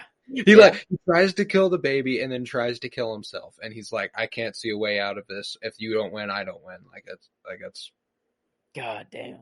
But, and then, you know, he slices them all up. They're all, the elevator scene, you know, the symmetry between this and Vader's Rogue One, scene is just beautiful. You play them side by side. They have, you know, some same movements, you know, it's not like all the same, but like, very similar vein, and they knew what they were doing. No, certainly. And you know, he stands at the door, and I forget like who says it, but they're like, should I open the door? And then someone's like, yeah, like, yes, open the, like I forget like what was said, but it was like, well, Den's like, open the door, and Fennec Shand goes, are you fucking crazy? Oh, that's right. That's like, that's right. Like, no fucking way we're gonna let this guy in. And you know, I think I think it's really cool, you know, that Den looks at Grogu and he sees the way Grogu's reacting. And he's like, okay, so this is what I've been waiting for here. And God, that last interaction there with Luke taking Grogu off, and I'm standing by it. It's not cheapened. It's not cheapened by reuniting them in the Book of Boba Fett. Like, I've seen so much of that take. And while I do think, you know, we could see some more interesting story the other way, I just think it was dangerous territory with the Luke Skywalker of it all, in terms of how much story you could tell comfortably over there and how much Luke Skywalker could comfortably be involved. And I mean, have a whole side of the story in The Mandalorian season 3? Probably not. So like, the whole reason Den is even, you know, wanting to give Grogu back to Luke is because the Armorer said, like, you have to reunite him with his people, you know? So like, this, it comes from the Armorer in the first place, which now we know is just, you know, a cult leader, you know, basically. And like, so we never really asked the question of like, what does Grogu want to do? You know, does Grogu even want to go with Luke? No, yep. You know, Den tells him he even tells him at one point, you know, like, when I find your people, I have to give them back to you. I have to give you back to them. You know that, right? You'll have to go with them. And, you know, Grogu agrees because, you know, Den tells him to do it. And even Luke tells him in that moment, you know, he won't go unless you tell him it's okay. Yeah. And now we just know that if we would have just asked Grogu, he would have never left in the first place. And that, I don't know. I think it strengthens like Den and Grogu's relationship, if anything. Like everyone's first instinct is like, yeah, we want to see Luke and Grogu training like that. That's what everyone wants to see. We want to see, you know, them like dueling it out with sabers, you know, training, like, obviously, but like, the story's so much better if he's with Den. Like, it's so much cuter, so much better, and like so much more entertaining. So, you know, like, there's the Star Wars itch that we need, but then there's also like, just, this is a beautiful story that's you know, unraveling before me, and we can't just have everything that we would want, you know. But not to say that Luke's you know, appearances in Book of Boba weren't amazing. It was some of the best Star Wars content kind of ever released, which is insane that they just keep doing it. They keep topping it. And I mean, the technology, like oh my God, that one line, like literally combining like 45 years of history of Star Wars history into like one line. All like in that one line, you think back to Ahsoka and Anakin and their whole relationship and the falling out and freaking their fight, the whole arc between Ahsoka and Anakin.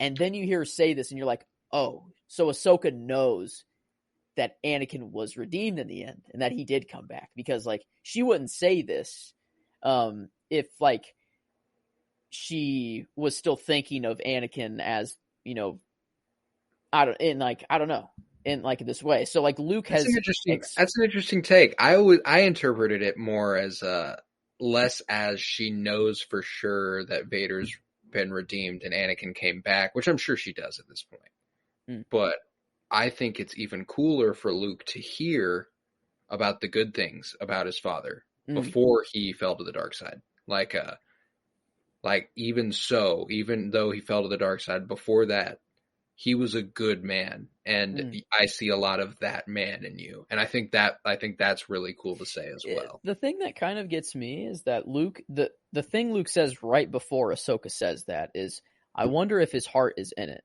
like while he's looking at Grogu. And then she says, you're so much like your father.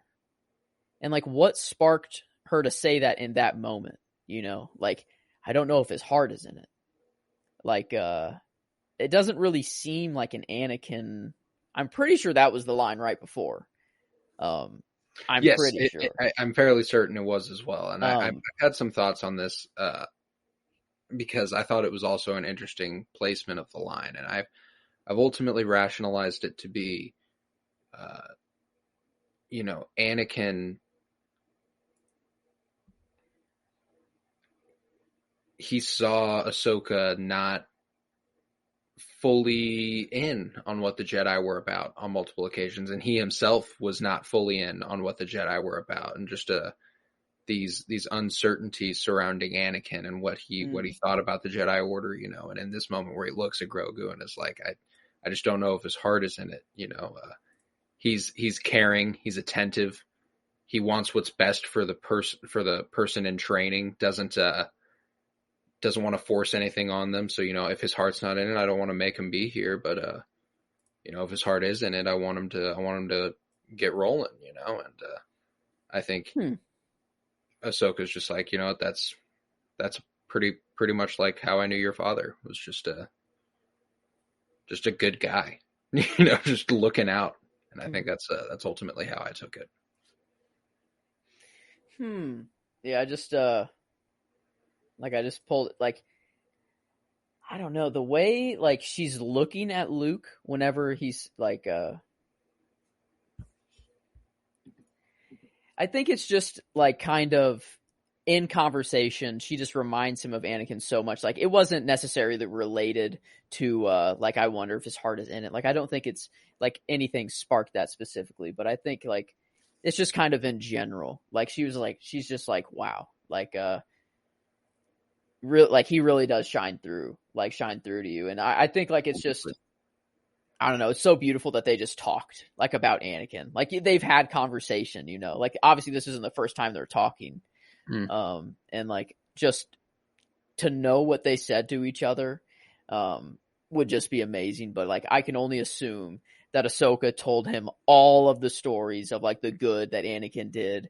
And then Luke, I mean, he had to have brought up that like at the end he like, was redeemed and saw me through like his, like had to have.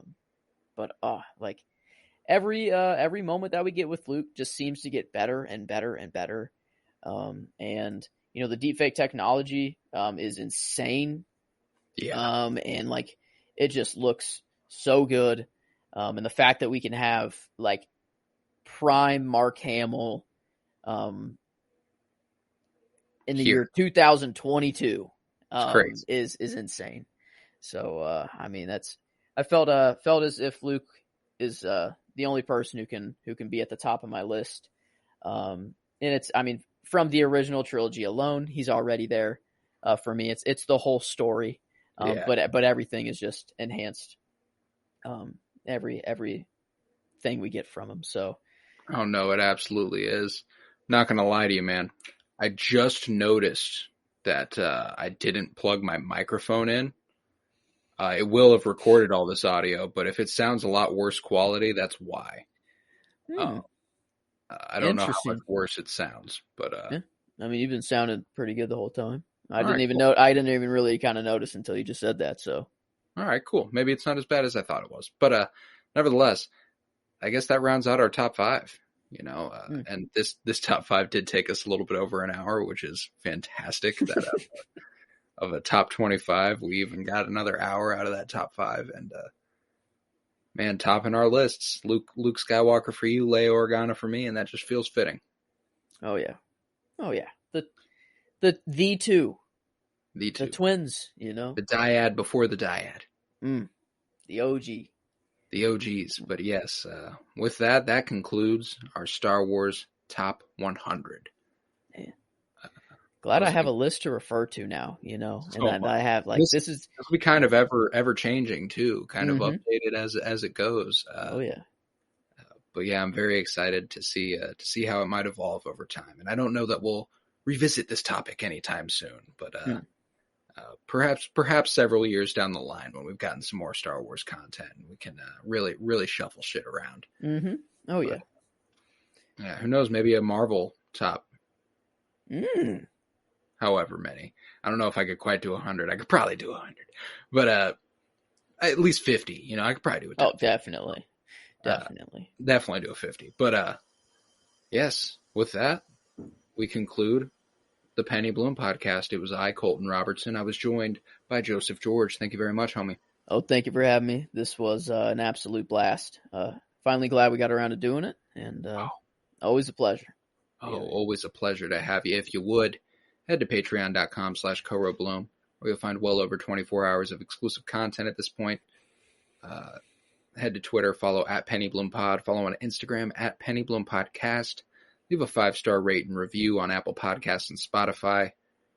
And remember, peace, love, and bloom. And always